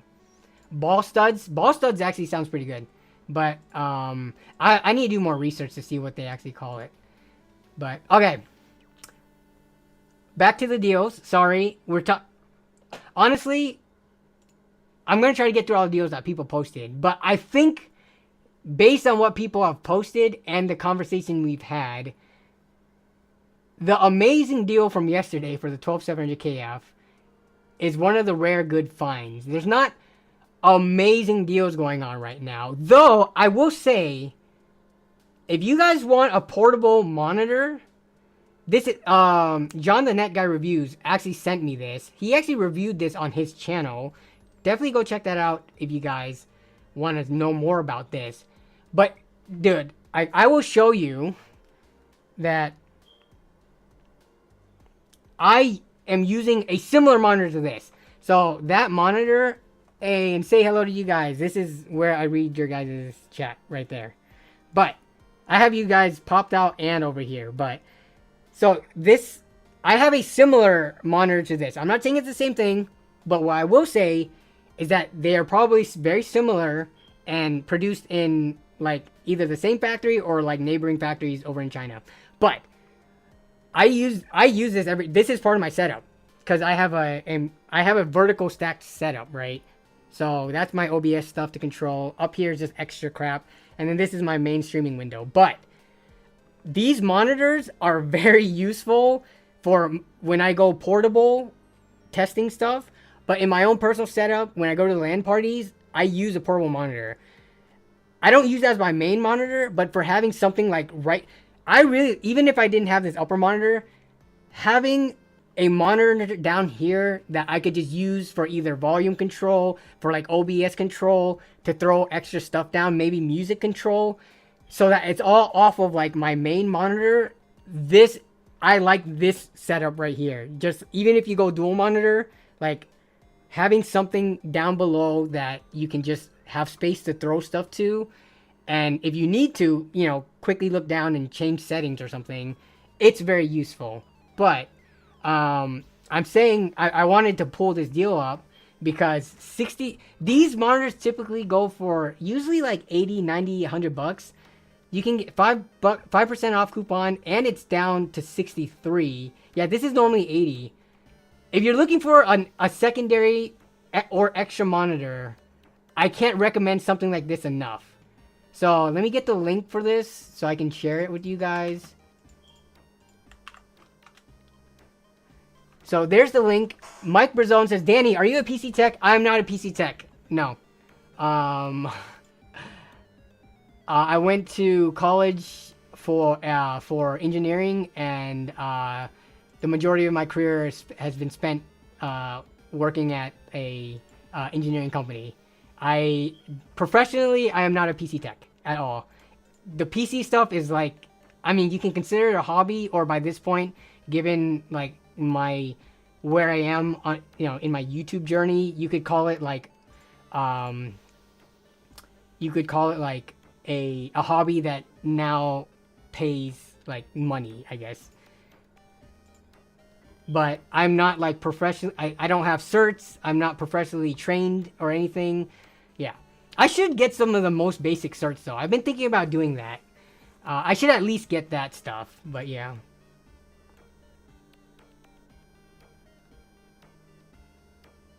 I'm really curious. Anyone whose home is a warehouse of parts.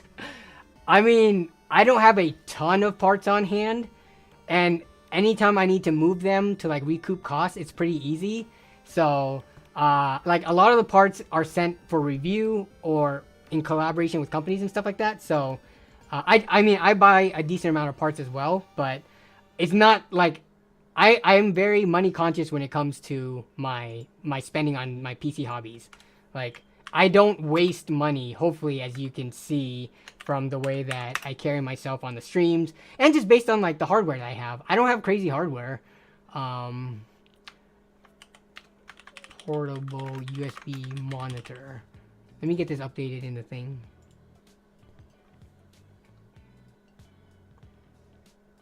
Nope, have you been big enough to be sent a 4090? No. I think... So, NVIDIA did send me a 3080 when that launched. That's probably the most top tier card I have, like, gotten from anywhere for review. Directly from NVIDIA. But, like, they never sent me a 3090. I didn't get a 4080, which, I mean, I'm not complaining, right? Like, given that my channel is, like, money conscious and, like, budget focused, I am lucky that NVIDIA sends me, or have sent me some of the stuff that they've sent. So, yeah.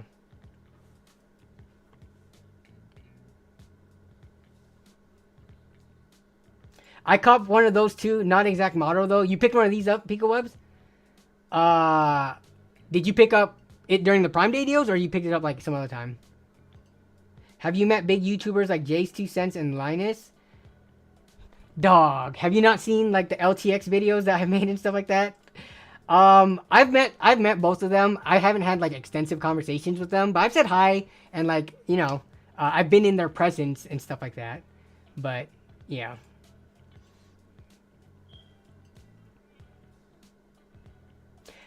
Chris says that he would want one of these for like a boom arm attachment, put one on the desk, a boom arm on another desk, so I can move portable monitor between desks as needed.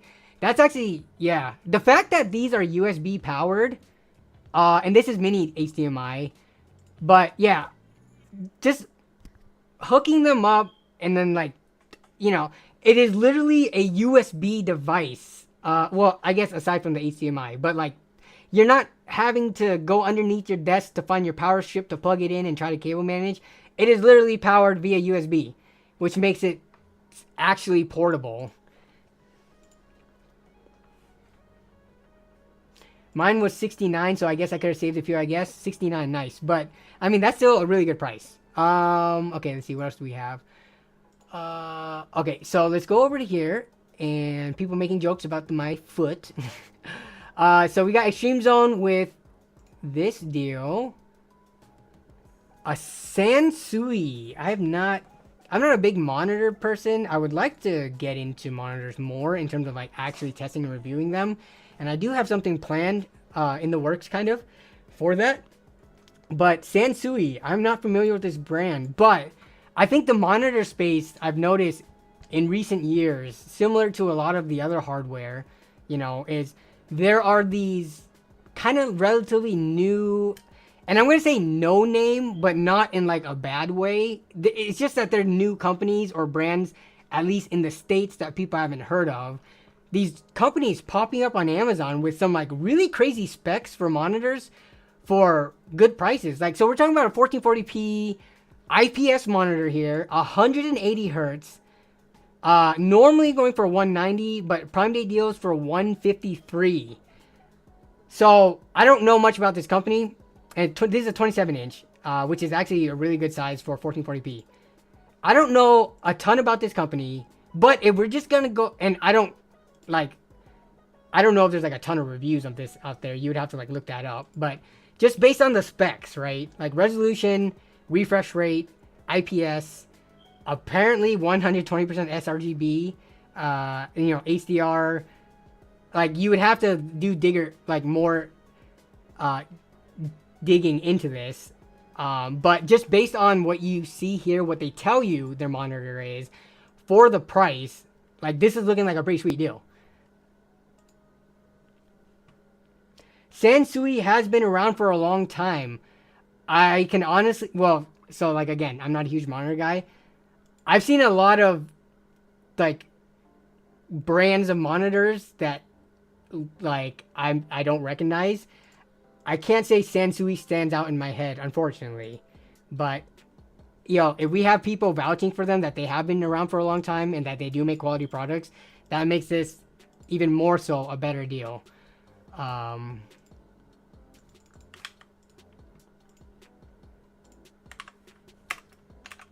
So was it 153, 27, 1440p, 180 hertz IPS monitor. It's a dying Japanese brand. That's not a good sign. Why is it dying? If they have some pretty decent products.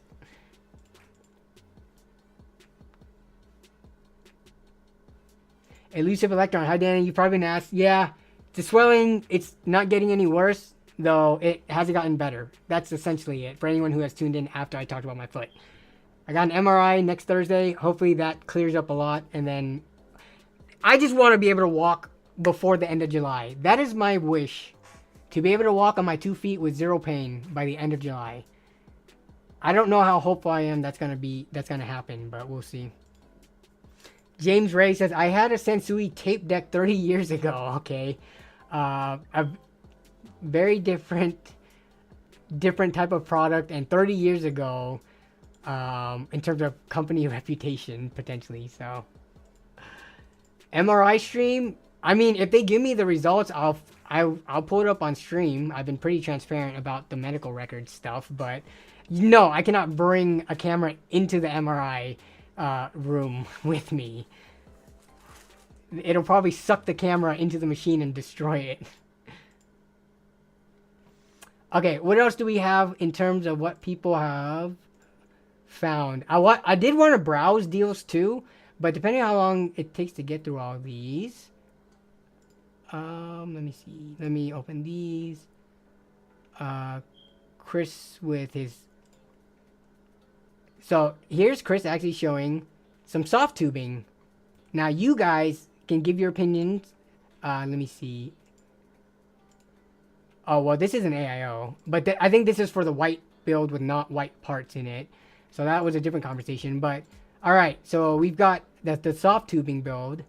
Which does have the graphics card in it. What are you guys' thoughts?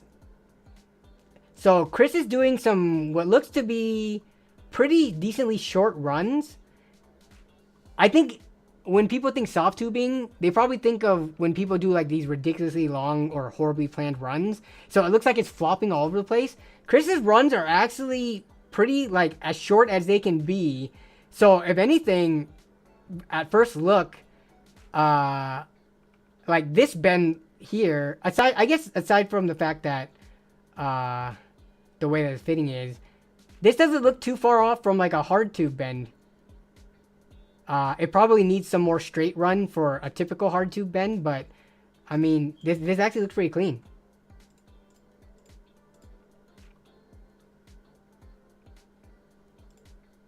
This is also a white case, kind of, except, so this is a Lee case, except they got the metal and then the black, the black border or frame on the tempered glass. Why they do that? This is a white case, isn't it? Why do companies do that? And then the height case, which I am, oh my god, this case, I feel like this is the most overhyped case in recent years. And nothing against Chris for doing this build in this case, but personally, I'm sick of this case. I built in it once for my brother-in-law. He had the extra weeb anime version of it, but man, I don't know why. Am I a hater for not liking this case? Are you a fan of fish tank cases? I would say I'm not a fan of fish tank cases, but I think there are many fish tank cases that look better than this thing. Like this case in particular, because I have built in it, this wedge thing, which even though it makes it look more unique, it actually messes up with the, like, what you could put in it because of the wedge. It cuts off potentially putting a bigger radiator and stuff. Yeah, I'm not a fan. If anything, I might be more of a fan of the squared off fish tanks. The wedge, not a fan of. You won this case from UFD? Wait. Man, you've won a lot of stuff from Brett, huh? You won the Intel NUC and then this? Fish tank cases are overpriced. There are some brands that are making cheaper fish tank cases, so I'm not saying I don't like fish tank cases because they're overpriced. This one in particular, though, like, I just don't like the aesthetic of the, what do you want to call it? The ventilation holes here and on the backside, like, I don't know. Something, it's hard, I would have to think about it a bit more, but just, like, subjectively, in my own personal opinion, I'm not a fan, but, you know, people can, if they like it and are happy with it, then, you know, I'm happy for them. Where's my flight sim setup? I'm not a flight sim person at all. If anything, I would be more of like a driving sim person, but even then, I'm not a driving sim person. But if I had to pick between the two to get like a free setup or something, then I would rather pick like a driving sim.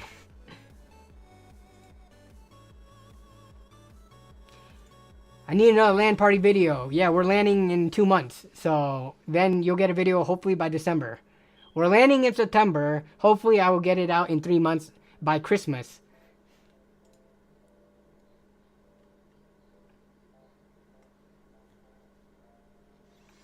Okay, so back to the deals that people were posting. All right, this screwdriver, Work Pro, $20 with a 10% off coupon.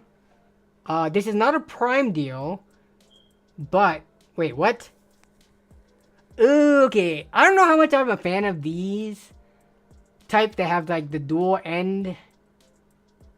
So the way these ones work is it's not like screwdriver bits on a long shaft. These are double-ended shafts, as you can see in the picture. And you flip it depending on which one you need. And interesting, this all fits in the handle? Oh, okay. Oh, man. Is it me, or does it look like those could be a pain to get out? You probably have to push on this end, but given tolerances, it might like be hard to push out. Huh, I don't know about this design. I mean, it's not like I've used it like in my hands in person, but I don't know, man. This at $20, I don't know. This is looking a little sus. How do I join the Discord? The Discord should be, let me know if the link, I'm pretty sure I put a permanent link. I like did it on stream. If the link in the description doesn't work, let me know and I could update it. But the link to the Discord in the description should work. Just click on it. It'll invite you to the server. But yeah. Imagine you have oily hands. Yeah, then you're screwed. You're not getting anything out.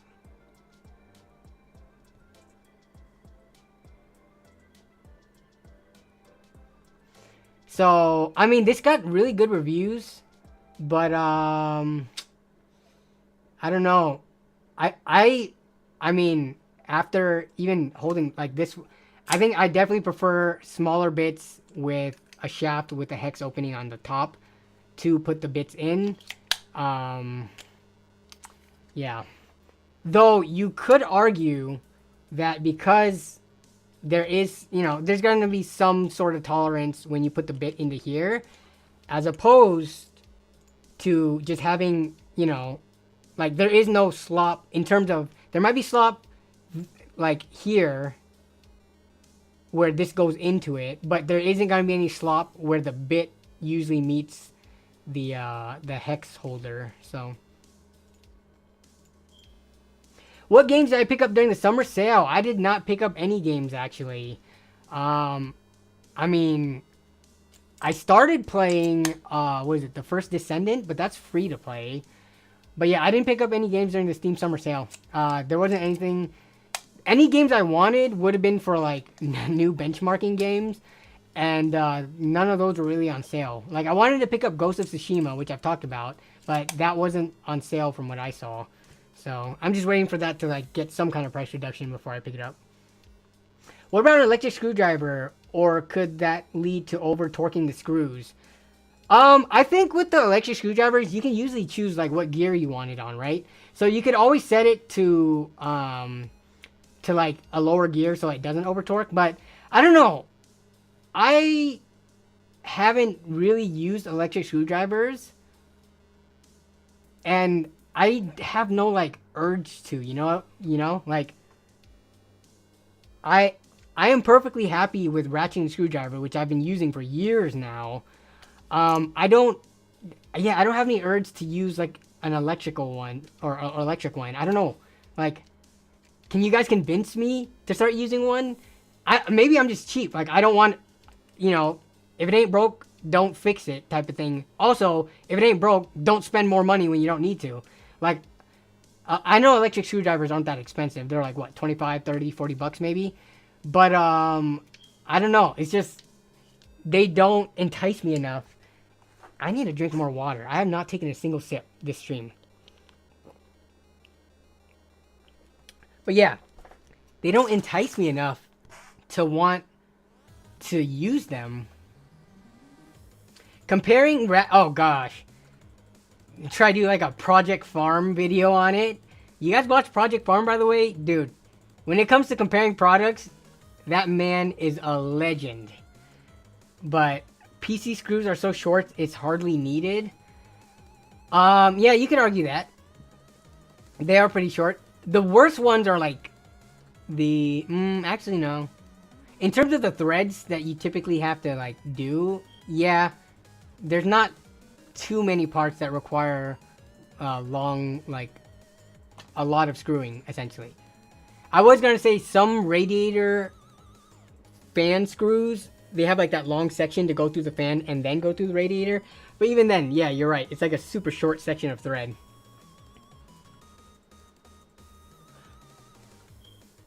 Harbor Freight has a nice electric screwdriver set. Great for computer repair. I'll take a look at that the next time I'm there. Maybe if I have a coupon or something, I'll pick it up. I love I love Harbor Freight. And yeah, Project Farm, dude. It's so funny because like the way that he reads his script, or just, I'm not sure if he's reading a script. I would assume that he is, or reading off his notes. He has the exact same like tone of voice, the exact same cadence. He's just spitfiring off a bunch of like numbers and data points relatively fast, just going through all the products. My wife heard me listening to a Project Farm video and she was like, what are you listening to? He's just talking nonstop and he's just like going over all the numbers. Like, she didn't understand why I was watching the video, but it's like, if you are a data driven, like straight up no crap, no frills type of person, man, Project Farm is where it's at. Okay, so the screwdriver, not a huge fan of, unfortunately. Not going to add it to the list. The Senjui, I did add to the list. The RMX 850, or RM850X. Okay, so we're talking, this is like a tier A power supply, I believe. It's definitely B or A. Sometimes they change depending on the year or model. I'm pretty sure this is an A tier though. 95 bucks, normally 150. Let's look at the actual pricing. Let's look at 6 months. 1 year is a bit much. So 114, 114, 114, and this is looking at just Amazon pricing. It might have been different on Newegg. Let's look at Camel real quick. Oh, wait, there's Camel. We might have to look at PC Part Picker. Third party, yes, let's include third party, not used. Let's look at 6 months here as well. Yeah, if you look at the 6 month trend of this power supply, it's looking like, yeah, we're not seeing anything below maybe this price point right here, which is above 100 bucks. So this isn't, I mean, we're talking about savings wise, right? Based on prices we've seen, it's looking like it was around like 105-ish. Not crazy savings, but it's definitely like not all-time low, but a low price for the last 6 months. And if you need a power supply and you want to buy something that you can throw in your system and basically use probably for the next 10 years and not worry about it, assuming, you know, stuff doesn't get super crazy and we eventually all need like 1000 plus watt power supplies, this is something you can buy, set it and forget it, and use it for multiple build cycles. So yeah, I like this. It's not a crazy good deal, but the price is like, if you need a power supply, definitely worth considering.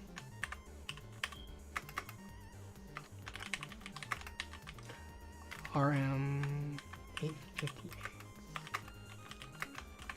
A tier. And just to make sure, I'm pretty sure it's an A tier, but we can, because I want to put that into RMX Shift, RMX 2018 single rail A tier. Okay, RMX 2021 as well. Yeah, see, so this is what I'm talking about. Like, I don't know what year the Amazon one is, but they don't have any other data or information for any RMX anywhere else, like at B tier or lower. So yeah, A tier power supply at a pretty low price in the last 6 months. Definitely worth. Okay, what else we got? So we got the power supply, screwdriver, KC walls with, oh, did we get some, okay. The link to the Discord works, sweet. Okay, so that's not broken anymore. Someone just recently asked Project Farm to do brake pads. Oh, that would be cool. It wouldn't make sense to test it on a car. He would have to put it on like a grinding disc or something that's or have a setup that's with like disc brakes and stuff like that that's reminiscent of a car. But dude, the amount of time and effort Project Farm puts into their videos, it's crazy. And I'm glad that man has all the success that he does have. I think he should have more success, honestly, given the type of, videos he makes. But he's doing well for himself.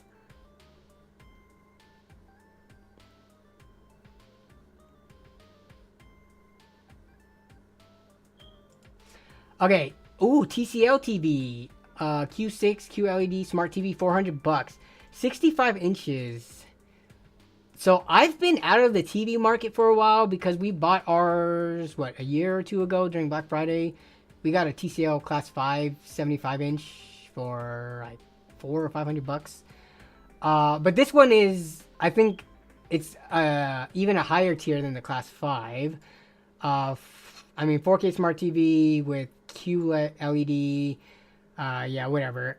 I'm a big fan of TCL as a TV brand. Our last two TVs have been TCL. $400. Okay, how much has this thing been? Let's look at the pricing trend. 1 year. So this looks like it might be the historic low. Because normally this TV is 500 or closer to $500. But it's down to 400. Yeah, 480 is what they say here. But this is just based on Amazon prices. Let me see if Camel can give us some more insight on this. So on Camel, I can't choose third party. Yeah, they agree too. It's for the most part, it had one price drop in May to $450, it looks like. But $400.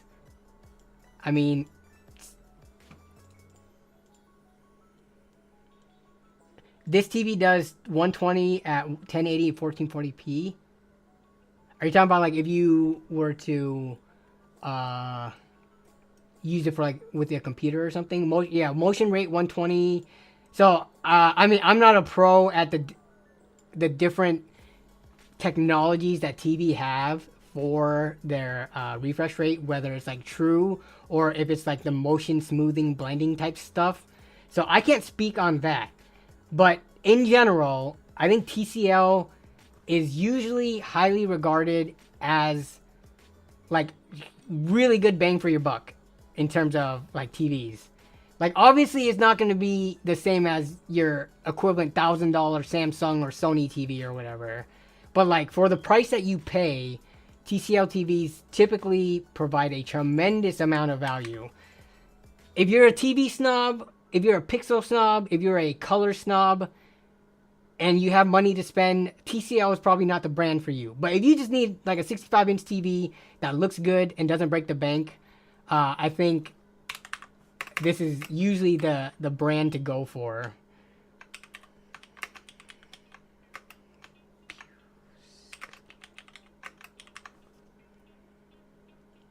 And yeah, for $400, how low can TV prices get? Do they make phones? I don't know if TCL... Does TCL make...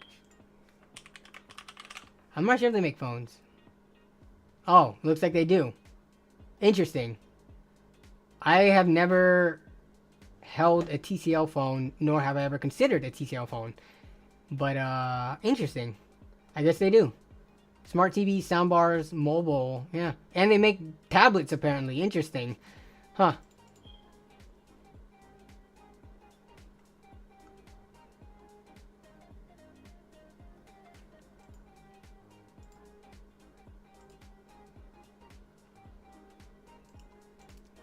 Let me get that. Okay. Their phones are really good. Are they more like entry-level / mid-range phones versus like making flagships? I actually don't know anything about the phones. I've got 3 TVs that never get watched. I just gave up on watching them since monitors have improved so much. me and Melissa spend a fair amount of time when we watch shows or movies together, like on our couch watching in our living room on the TV.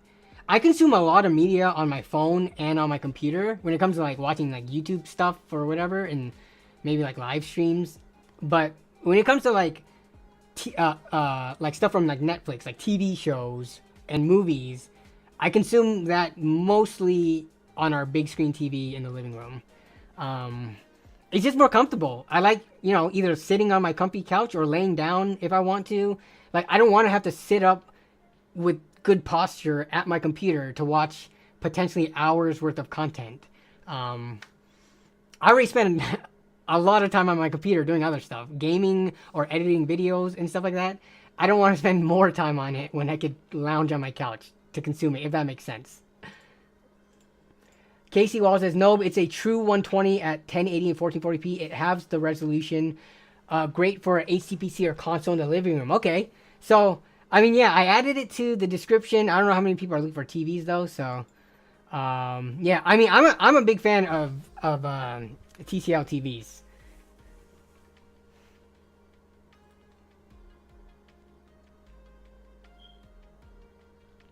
Okay, so I've looked through all the submissions. We're gonna change. Oh man, we're almost 2 hours in the stream.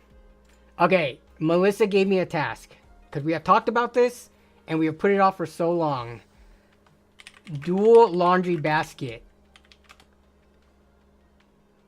I'm not kidding when I said, like, I'm totally in adulting mode right now when it comes to Prime Day. Like, PC deals and stuff are cool, but if I could get a dual laundry basket and get a decent price on it, I'll be pretty happy about it.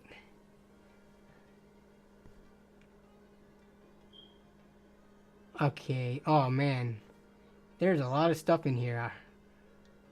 The reason that we want a dual laundry basket is because when we do laundry and fold clothes, Melissa folds her clothes, I fold my own clothes, because we don't like the way that each other does it. So it would be easier if our laundry basket was separated into two, so that when we do dump it out on our couch to do laundry or to fold the laundry while we're watching whatever, we don't have to like sort through it to find our own laundry. So we're essentially going to be doing like the laundry in two batches, one hers and one mine. And it's not like one of those things where we don't do each other's laundry. Like, I will do all the laundry, or, you know, and then we can fold it. Or she will do all the laundry. Whoever's just doing the laundry is doing laundry. It's not like you do your laundry, washing and drying, and I'll do mine. Like, we will do whatever is needed. It's just the folding and separating of it is why we want a dual basket. Get one with wheels? No, that's not really helpful for us because our bedroom is upstairs and our laundry machine is downstairs. So getting one with wheels doesn't help that much because we're already carrying our laundry basket down the stairs. So wheels for me isn't a priority. Plus, assuming my foot isn't in the state that it's in now, carrying a full laundry basket, it's like, I don't know how heavy it is. It's probably like 30 to 40 pounds. It's not too bad. But the fact that we're carrying it down the stairs already, like, having the wheels isn't too helpful. If we had a Rambler one-story house, then yeah, wheels would definitely make a ton of sense. But the fact that we have stairs, it just already kills it.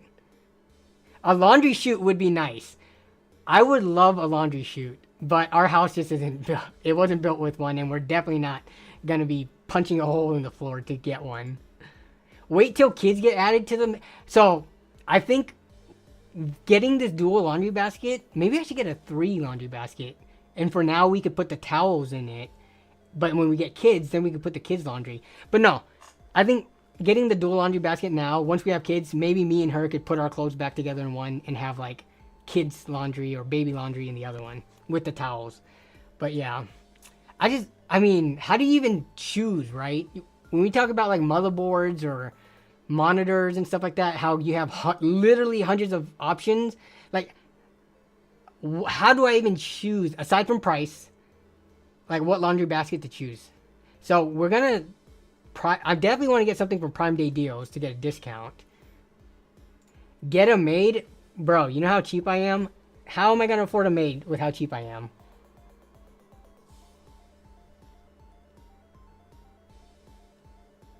Get what? You got to get one with straps so you can carry it like a backpack. I wouldn't be against that, but it doesn't look like many of these have that. So because this is laundry baskets, I'm not gonna be as much of a stickler. Like, if the price looks good enough for what it looks like and feature wise, I would be okay with getting it. It's not like we're gonna be looking at benchmarks for laundry baskets, right? Like, does it have like the handles where you want it? Is it made out of the material you want it? And is the size in terms of probably liters what you want?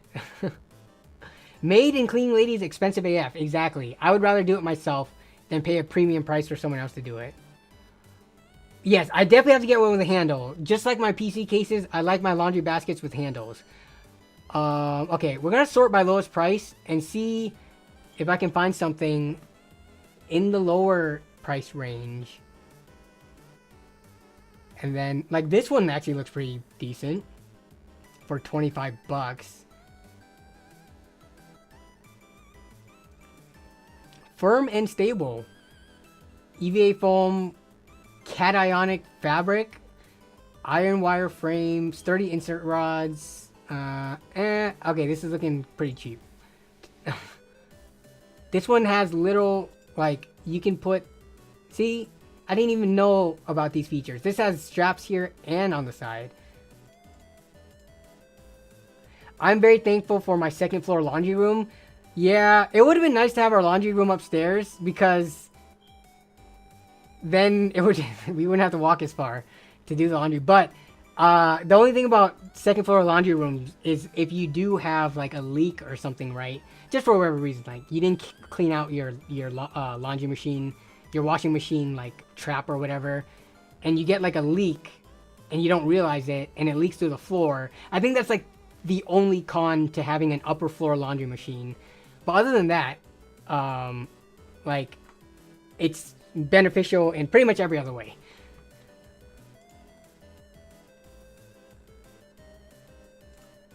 Makes me tired thinking about doing laundry. How often do you guys do laundry? I'm just curious. We do it once a week. Every Sunday is laundry day for us. And for the most part, I think my laundry takes up 33% of the load, and Melissa's takes up the other 66%. I don't know how, but she wears way more and way larger, thicker clothes than me.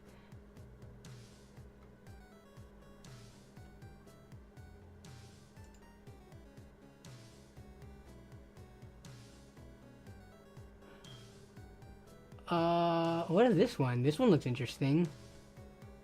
This one looks like a trash can. 140 liter, 2-section. You can put labels on it. Dude, I'm having like decision paralysis here. There's just way too many options. I'm okay with spending around 30 bucks. What about this one?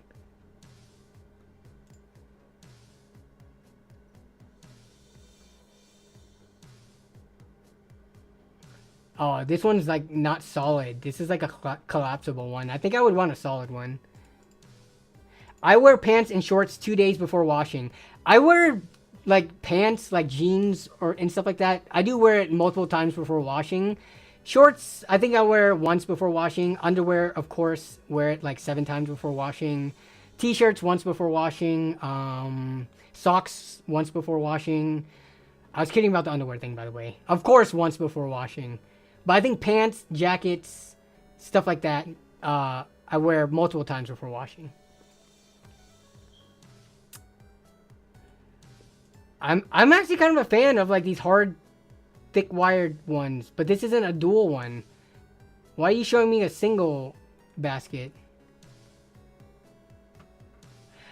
By the way, guys, we're pretty much near the end of stream, so this is where we normally do the cooldown phase and just small talk and chat. But this time around, we're just helping me look for a laundry basket.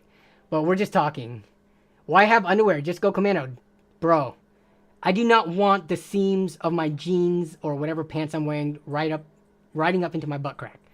like whatever denim material or whatever. And the way, yeah, it's just, no. If anything is getting wedgied up into my butt for whatever reason, it's gonna be nice, comfortable underwear. Is stream about to end? We've got another 10 or so minutes. Wait, someone asked me to look at a computer. Where was that posted? I didn't even see it. Just unboxed the portable monitor I got and the colors are muted. Not enough saturation. Fun. What was it advertised at, Pika Wubs? Was it advertised at, like, you know, whatever, what are the different, is it sRGB and then, there's the different color spectrums that they're rated at, right? But what, was it advertised to be, like, way better than what you're seeing out of the box?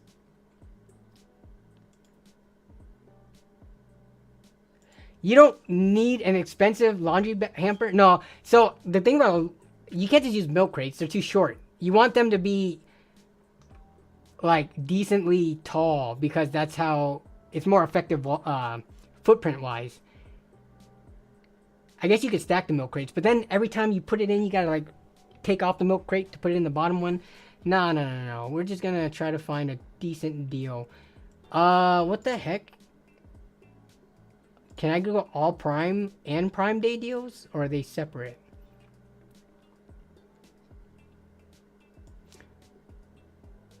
See, I'm okay with buying 2 hampers, because at least with this one, you could just carry it with each arm. This is 18 bucks. Oh, look at her. And she's carrying it like that when it's empty. Like it's a big art bag or something. I'm actually okay with something like this. 18 bucks for a 2-pack?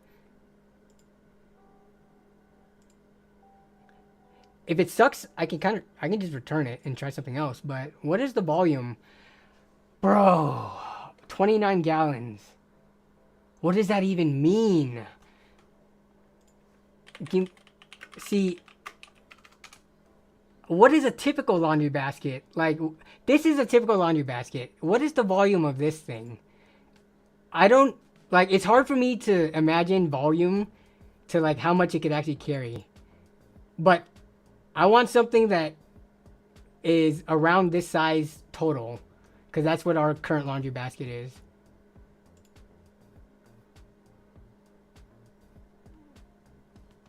Are they going to have the specs for this? Capacity, 71 liter.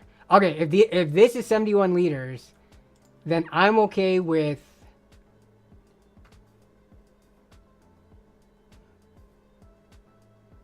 Oh gosh, each of these bags is 110. That might be too big. There's baskets and then there's hampers. Yeah, I guess I'm looking for a hamper. Sorry, I'm not looking for a basket. I'm looking for a hamper. Though, the ventilation though,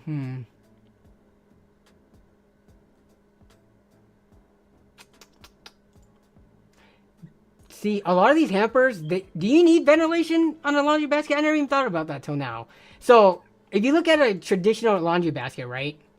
It's got all these cutouts and holes and stuff like that.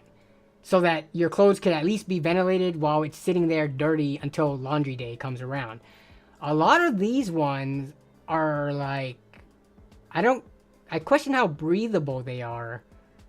Like, imagine a week's worth of potentially soiled clothing. Is it gonna smell way worse and like develop odor? Ideally, you want a hamper with a removable, yeah, like a basket or a bag. Kind of like this, right? You're basically saying, like this. If you put wet clothes in, they will mold. Yeah. So that's something I guess I gotta consider.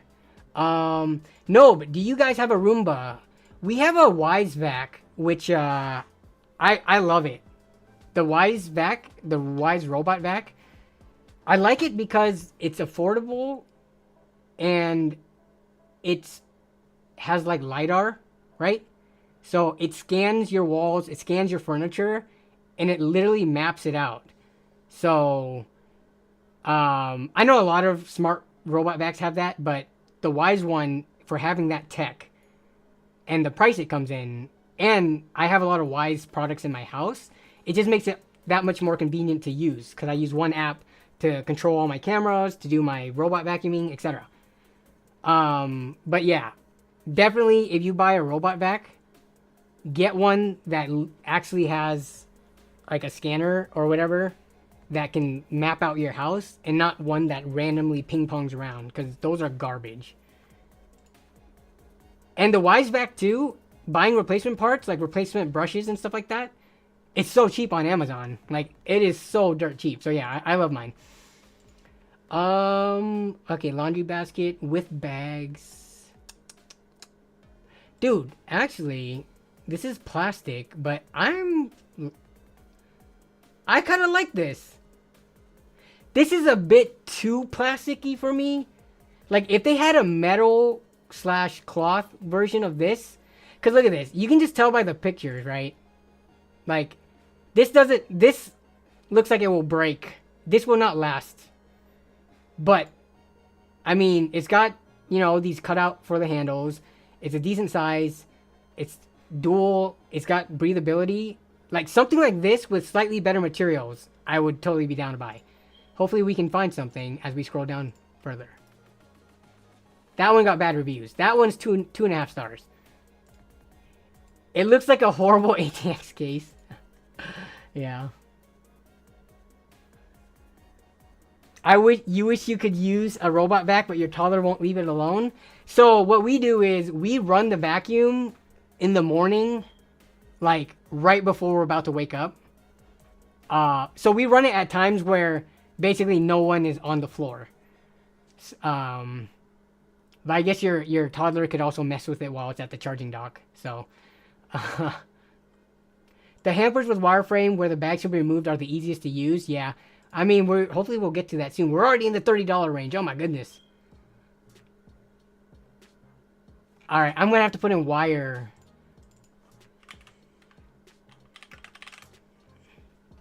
How are you feeling? Asked J Mac. I am doing almost the exact same as I was a week ago. Unfortunately, like, my foot, thankfully, isn't getting worse, but it's not getting better.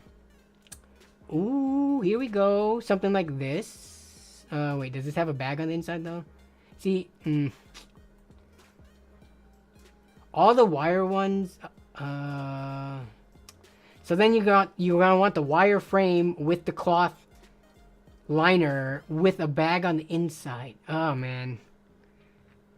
I'm trying to buy this today because I want to take advantage of the Prime Day deals, but we might just have to like go physically to like Target or something to also see in person, because it's really hard to choose based on pictures. I don't mind buying one because, like, if it doesn't live up to the expectations, there's free returns. But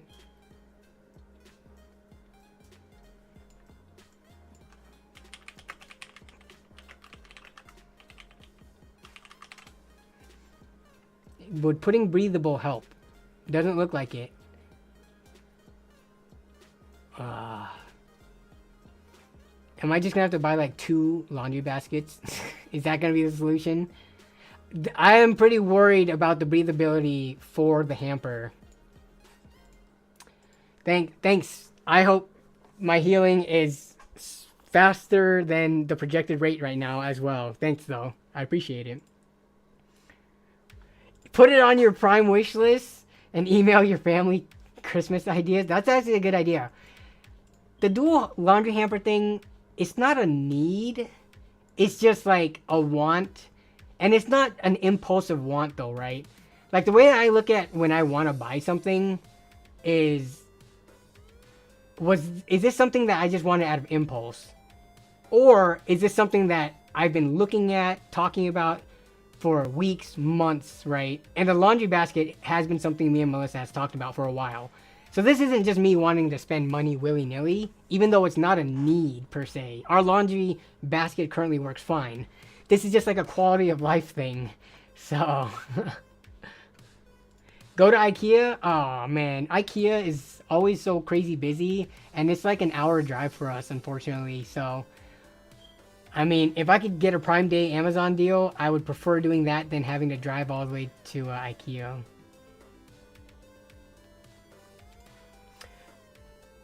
You need to put the wife on a stream. I vote next stream. Melissa would probably be down to be on a stream, but she'll be sitting on the side or something because I can't real time blur her face. But I find this funny. Fun fact, my girlfriend does not want my clothes touching hers, so we have to have 2 hampers. What's the reason for that? I could see that if, like, you work in a medical profession where you literally have, like, potentially patient's blood or it's like some nasty biological hazard on your clothes. Or, like, if you work construction and your clothes gets extra dirty and, you know, she doesn't want your super dirt infested pants or shirts mixed in, because even though you're washing your clothes, I can see that, like, when you wash really, really dirty clothes, it can, like, spread to other stuff, like grass stains or dirt stains, stuff like that. But there might be an illogical reasoning too, so I don't know. Some kind of OCD, also can't use the same towels, lol. Huh. I mean, yeah, some people legit have OCD, and, you know, some things they just have to have it a certain way, so, I mean, I'm not gonna, like, blame people for that, so, build a PC with Melissa's mom, that could be another video idea, though the one that I built with my mom unfortunately didn't perform well, so, like, I don't know how, like, it just sucks when you put so much effort into something that you thought was really fun and that you thought would perform well, and then it completely flops. Like, that feeling just sucks so badly. So, doing a PC build with Melissa's mom, like, that has been an idea that was thrown around before. It's just, given the performance with the one with my mom, I don't know.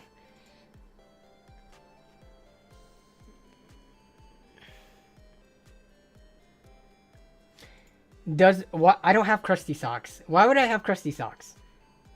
And if I had crusty socks, I wouldn't tell Melissa. I would just put it in the hamper without telling her.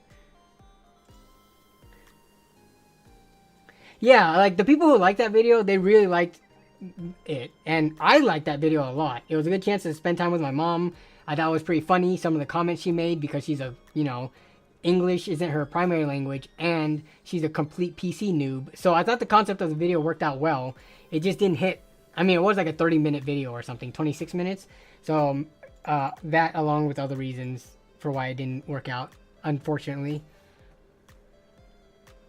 Okay, yeah, maybe me and Melissa just need to look over the deals over dinner, because I cannot choose one. But I'll bring up all the talking points that you guys brought up. Man, I just wish there was, like, a wireframe version of this one, because this is perfect, except it's plastic. And I know, look at that hinge, that's not lasting a year. This thing is gonna break so fast. If there was, like, a better version, better build quality of this exact design, I would pull the trigger right now. Alright, so we're just gonna chill for is Melissa even awake? I'm gonna call her, because if she's not, we could hang out for longer on the stream. But if we're trying to do dinner, like, nowish, I am hungry. Did I specify a price range? Honestly, I'm down to... Are you awake or are you taking a nap? Okay, okay. I'm gonna finish up the stream soon then we could figure out food, so. Okay. Alright, bye. Yeah, what's all those hubs, tabs? What hubs, tabs? Are my tabs even showing on here? There's nothing even showing on my tabs. What are you talking about? Fun video idea, have Melissa roast some of your old videos just off camera so we can see your reaction. Dude, Melissa, when it comes to her roasting my videos, she does not hold back. It's not in a mean way, but yeah, she can roast me. Dude, that's just another thing though that, like, I feel just won't perform well, given that my videos are mainly either finding deals, picking up deals, or building computers and stuff like that. Anytime like a tech content creator does those types of videos, for the most part, it just doesn't perform well. It's too different, unfortunately. The super fans enjoy it, but to the general broad audience, it, like, flops in performance. And then it could in turn hurt the channel. So, what's on my glasses? On my glasses, this is the mic. This is the mic that I use. There's the mic. The wireless receiver is right here. This is the wireless mic that I use for the stream. That's how you guys hear me. See? I can rub it. Sorry if that was super loud. But my price range for the laundry basket, up to 40 bucks. I would be down to spend up to 40 bucks on it.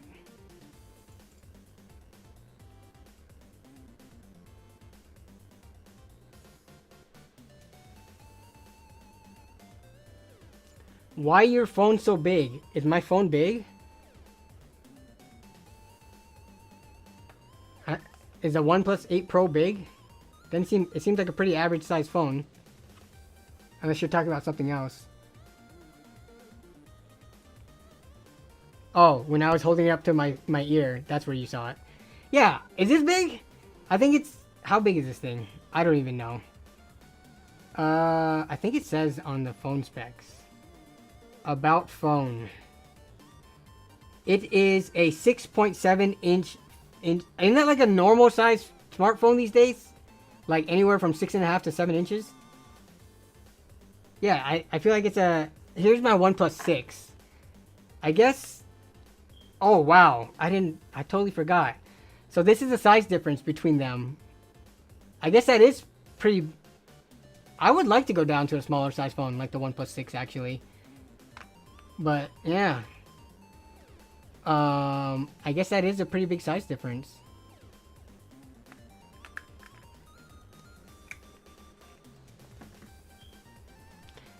That's bigger than a normal iPhone. iPhones are like what? Oh, 6.1? That's actually...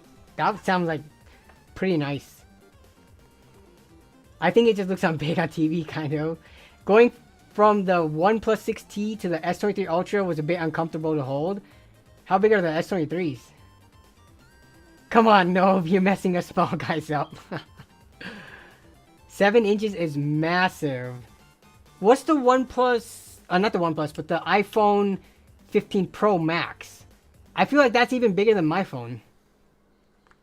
And I feel like a lot of people have that phone. Because it's like the best iPhone.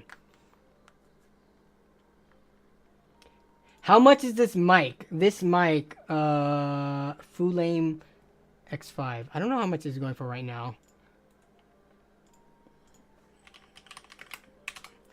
Is it on Prime Day deals? It is part of the Prime Day deals. This is the mic that I'm using. So normally it is supposedly $130, but it is going for $86 right now. But yeah, it comes with a charging case, and then one receiver, 2 mics. It has like, you could do noise suppression mode, stuff like that. But yeah, I used this also when I went over to John the Net Guy's house. But I mean, people have not really complained about the sound quality. I don't think it sounds as good as my wired, like my NZXT Capsule mic. Like, here, I'll show you the difference in sound. Like, what do you guys think sounds better? It's just, wireless mics, they can only sound so good.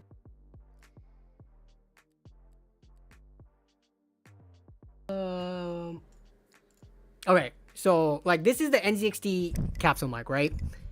I mean, I can't hear it, but I've done sound tests. I think this sounds a lot better than this. This is the wireless mic.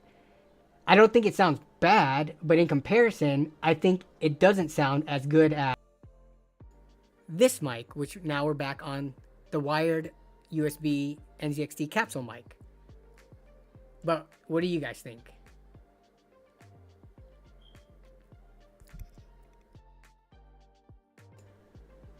I think there's definitely cheaper ones. Holy crap, 90 bucks. I mean, that's... I don't want to say it's standard, but wireless mic. What's it, a lav mic? I mean, I'm pretty sure if you sort by those... I mean, look. The wireless lav mics, the DJI one is $250. It's just wireless stuff. Like, you could buy a... this one's for your phone, so it doesn't really count. That one's 20 bucks. Yeah, these are all for, like, your phones and stuff. I'm trying to find... Here's the Rode one for $227. So yeah, wireless mics aren't cheap, but here's another. So all the phone ones are like dirt cheap at like 30 bucks and stuff. I wonder if the USB-C ones can be plugged into your computer.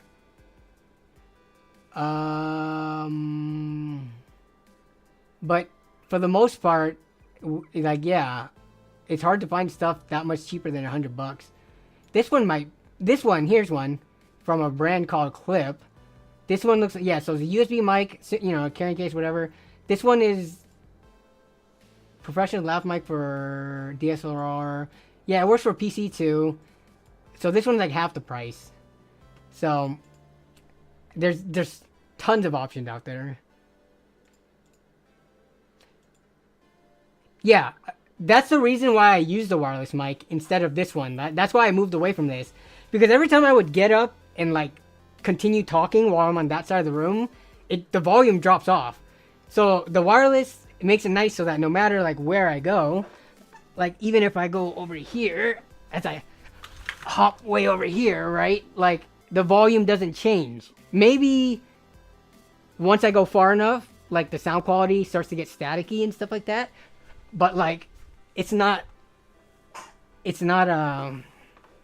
convenient, especially given that I often like go to that side of the table and stuff. So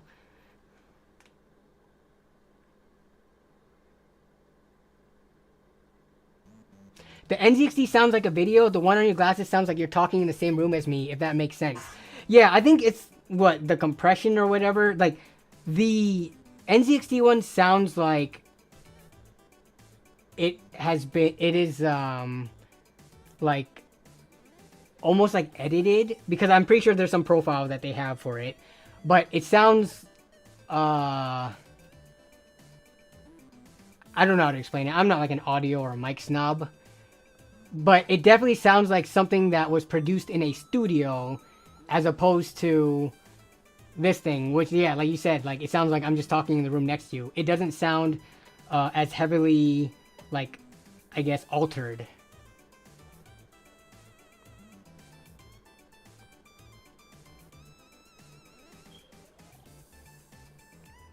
These are $8 on TikTok. What are this mic? This is $8 on TikTok, or are you talking about something else?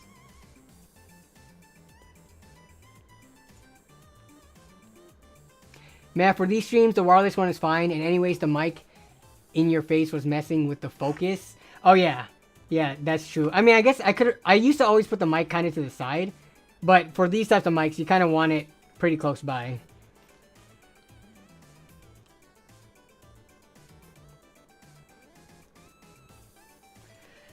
Elusive Electron says, I'm a musician. The wired mic sounds compressed. It has a digital sound to it. Would you say it sounds, quote unquote, higher quality than the wireless one, though? As an audio noob, I like the sound of the NZXT one more. I just don't like having to be tied down to a mounted mic versus wireless, right? Fried rice and spring rolls? Oh, that sounds good. That sounds good. But alright, it's 7:30. We're half an hour past the stream. Thanks for joining me for the stream, guys. I mean, I did as much looking at the deals as you know that you guys showed, and I didn't do a ton of deal browsing just because when I did it early in the day, like the stuff that I found wasn't too exciting. For the most part, no matter what the titles of these streams are, I treat these streams as the weekly session where we all get together for 2-ish hours and we just hang out, right? Even though I try to stay on task and have like a specific stream topic, at the end of the day, I'm just here to hang out with y'all so that I could read stream chat, talk to you, you know, more one-on-one and do stuff like that. So I kind of want to apologize for not sticking to the script and only deal hunting and trying to pull up the best deals all stream. But I would rather enjoy the more laid-back atmosphere and just hanging out. So hopefully, for the people who do stick around or come to the streams, you guys are cool with that too. But yeah, I'm gonna go have some dinner with Melissa. I'm trying to get a video out this weekend. We'll see if I can get it out on time. But If not, then, you know, I'll see you guys next week. So you guys have a great rest of your week.